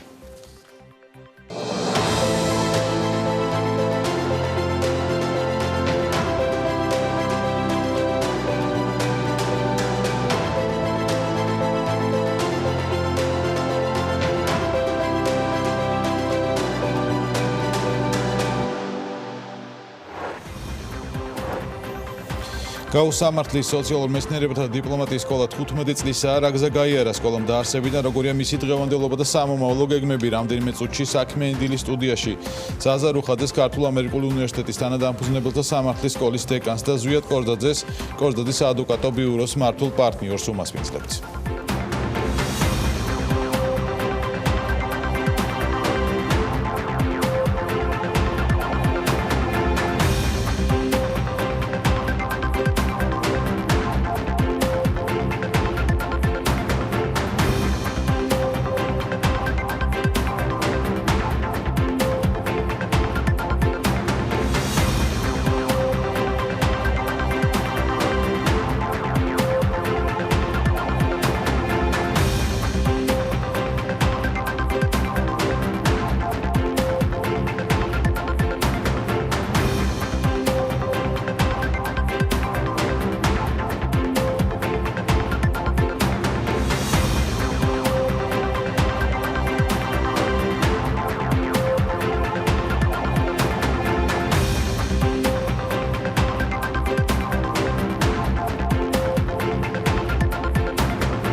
ქართულ-ამერიკული უნივერსიტეტიდან შესაბამისად გაუსამართლის სოციალურ მეცნიერებათა და დიპლომატიის სკოლა 15 წლისაა, რა გზა გაიარა სკოლამ, რით გამოირჩევა ის მიმართულებები, რომელსაც გაუ აბიტურიენტებს და ახალგაზრდებს თავაზობს. ამ თემაზე გავაგრძელებთ საუბარს სტუმრებთან ერთად.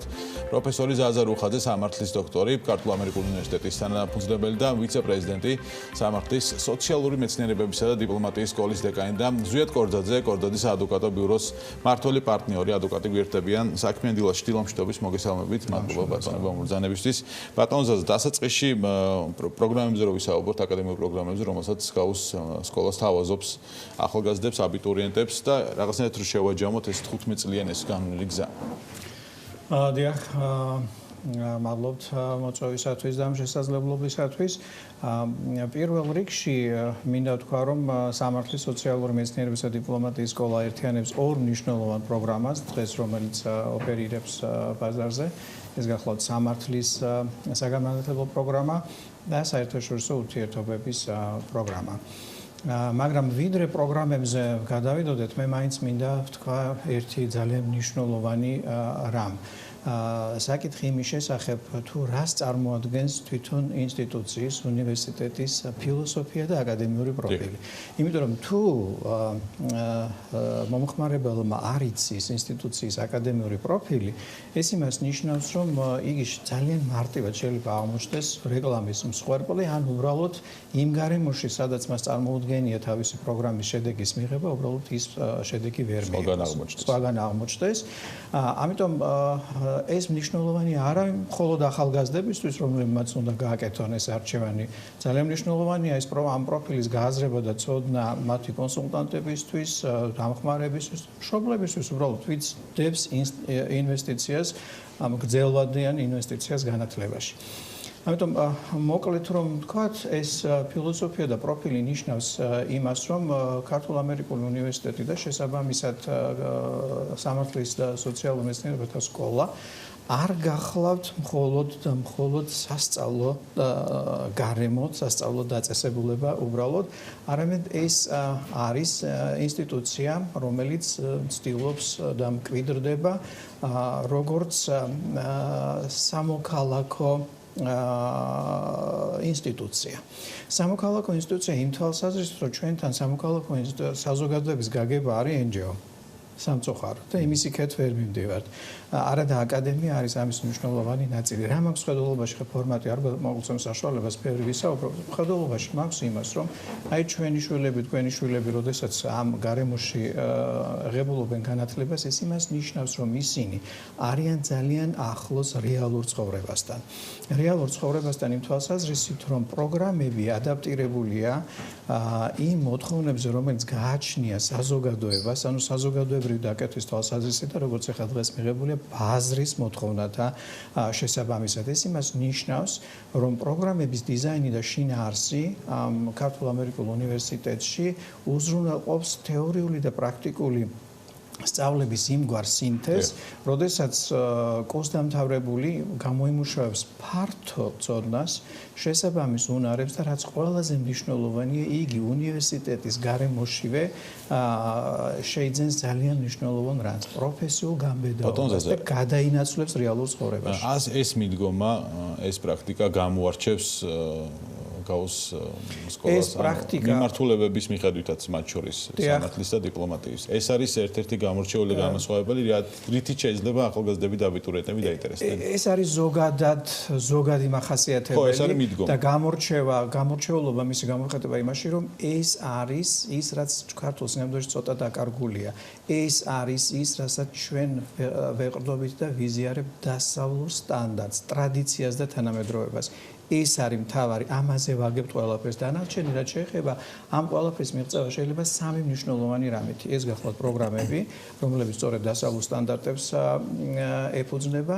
ეს გახლავთ აკადემიური უზრუნველყოფა, ვინ გასწავლის, ბატონი ზვიადი ამისთვის მოვიწვიეთ, რომ ადამიანებმა ნახონ, რომ ეს არ არის მხოლოდ თეორიებზე აგებული, ეს არის თეორიასა და პრაქტიკის სინთეზი, რომელიც მას აძლევს მოახდინოს კარგი ინტერპრეტაცია ზოგადიდან კერძოსკენ და პირიქით, ანუ გადაწყვიტოს ამოცანა, რომელიც მის წინაშე დგას რეალურ ცხოვრებაში.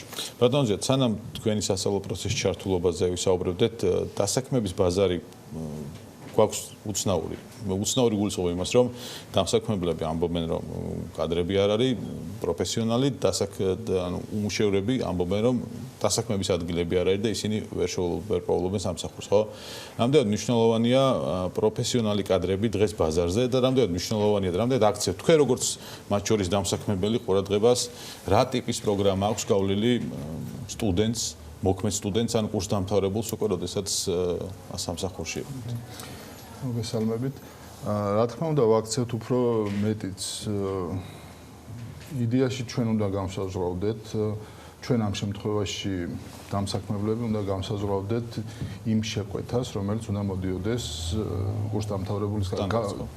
სწორედ ამით გამორჩევა ჩემთვის როგორც დამსაქმებლისთვის და როგორც ადამიანისთვის, რომელიც ეწევა ესეთ პედაგოგიურ საქმიანობას, რომ ესმის დამსაქმებლის და შესაბამისად პროგრამებში ასახულია ჩვენი მოთხოვნები. ჩვენი მოთხოვნები არ შეიძლება იყოს პრეტენზიული. ჩვენი მოთხოვნები არის ის, რაც ჩვენ გვჭირდება ძალიან მარტივად და რაც არ უნდა კარგი თეორიული, ასე ვთქვათ, ჩამონათვალი კონდეს ადამიანს, ჩვენ მაინც პრაქტიკული კუთხით ვამოწმებთ, ვიყვანთ გარკვეული პერიოდი, ხო, დამსაქმებელი გარკვეული პერიოდი იყვანს კურსდამთავრებულს და მალევე ხვდება, ჭირდება თუ არა მას. ეს ვერ იქნება, აქ ვერ იმუშავებს ვერაფერი, ვერც ნეპოტიზმი იმუშავებს, ვერც შენი, ასე ვთქვათ, საქმეა და შესაბამისად თუ არ გაწყობს რაღაც პერიოდის მერე მას არ აიყვან. ამიტომ, როდესაც უნივერსიტეტიდან მოდის კურსდამთავრებული, მას უნდა გქონდეს რაღაც უნარჩვევების ერთობლიობა, რომ მე როგორც დამსაქმებელს აღარ დამჭირდეს მისი გადამზადება ასევე შიგნი დასაქმების დროს თან მასწავლო და თან გამოიყენო. ამიტომ ეს ძალიან მნიშვნელოვანია, როცა უნივერსიტეტს ესმის რა უნდა დამსაქმებელს და გარდა თეორიული ცოდნისა, რომელიც აუცილებელი მოცემულობაა, აძლევს ასევე იმ პრაქტიკულ უნარჩვევებს, რომ გაუადვილდეს კურსდამთავრებულს ადაპტაცია უკვე იმ გარემოსთვის, რისთვისაც ამთავრებს უნივერსიტეტს. რა თქმა უნდა, უნივერსიტეტს ამთავრებენ იმისთვისაც, რომ სამეცნიერო საქმიანობა გააგრძელონ, ზოგი რჩება, მაგრამ ძირითადად პროფესიის შესაძენად, რომელიც პრაქტიკულად უნდა გამოიყენოს, ხო?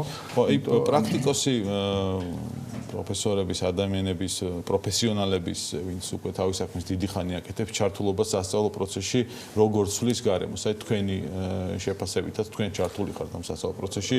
რთულია, როცა პრაქტიკოსი ხარ, დრო დაუთმო ამას, მაგრამ ადამიანები თქვენ მათ შორის ახერხებთ, ხო?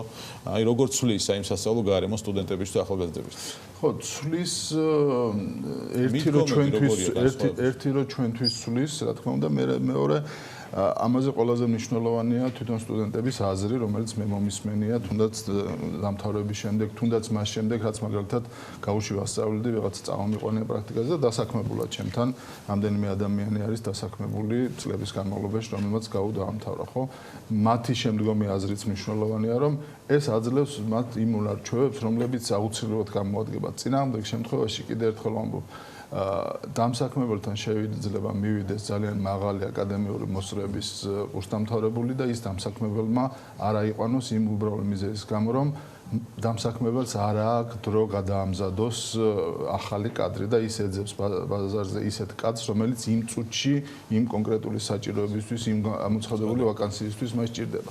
ამიტომ ეს რა თქმა უნდა ცვლის გარემოს მეორე მხრივ თვითონ იმ თეორიული ბაზის ათვისებას ეხმარება სტუდენტებს. ერთი არის უბრალოდ როცა ადამიანი ხარ, როდესაც ჩვენ მივდივართ მაგალითად ტყეში სოკოს საკრეფად და ამას ვეუბნები მე სტუდენტებს ყოველთვის და გვაქვს კალათა და როცა ვეძებთ სოკოს და ჩავდებთ სოკოს, მოგვაქვს სახში ბევრი სოკო და როცა ყველაფერს მოვკრიბავთ და ჩავყრით და გადავარჩევთ სახში, იქ შეიძლება ერთი ცალი დავხდეს. ამიტომ როცა მიზანმიმართულად იცის სტუდენტმა თეორიული ცოდნასაც რისთვის სწავლობს, ჯამში ეს აძლევს კარგ ხო, ბევრი პროფესია არსებობს, რომელზეც არის ეს თქო შეფასება, რომ თეორიულად ისწავლი პროფესიას, როცა ერთვე პრაქტიკაში აბსოლუტურად სხვა რამ ხდება, ხო?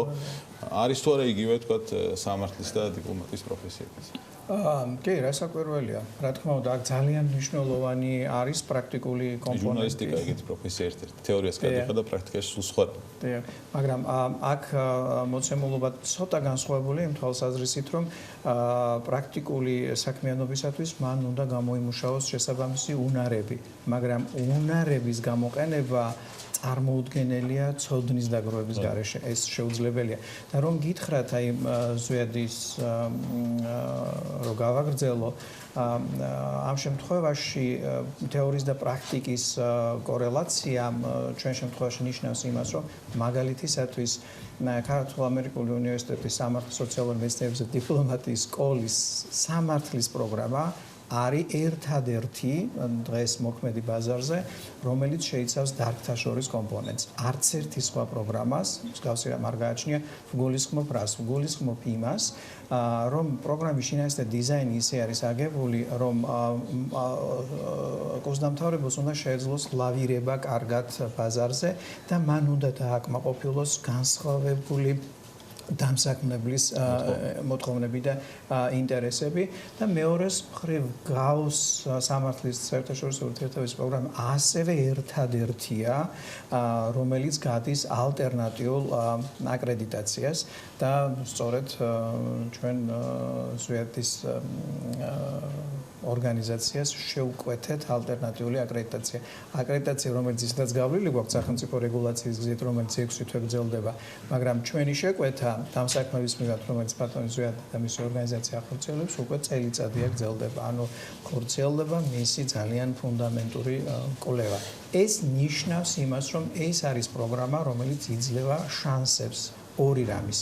ერთი რამისას რო იყოს მაღალი თეორიული ცოდნა და პრაქტიკული გამოცდილება და მესამე ძალიან განსხვავებული რაც მინდა ვთქვა და ზვიად ჩემი კოლეგა და მეგობარი შემთხვევით არ არის აქ იურისტები დასავლური თანამედროვე სტანდარტით ეს არის ადამიანები პროფესია უბრალოდ რომელიც განსაზღვრავს სოციალური ეკონომიკური და პოლიტიკური დღის წესრიგს ან მნიშვნელოვანწილად განსაზღვრავენ ჩვენთან ეს იმიჯი პროფესიული იმიჯი ბოლო წლებში შეილახა გარკვეული გარემოებების თქვენთვის კარგად ცნობილი გარემოებების გამო ჩვენ ამას ვცდილობთ რომ ამითი აღვადგინოთ.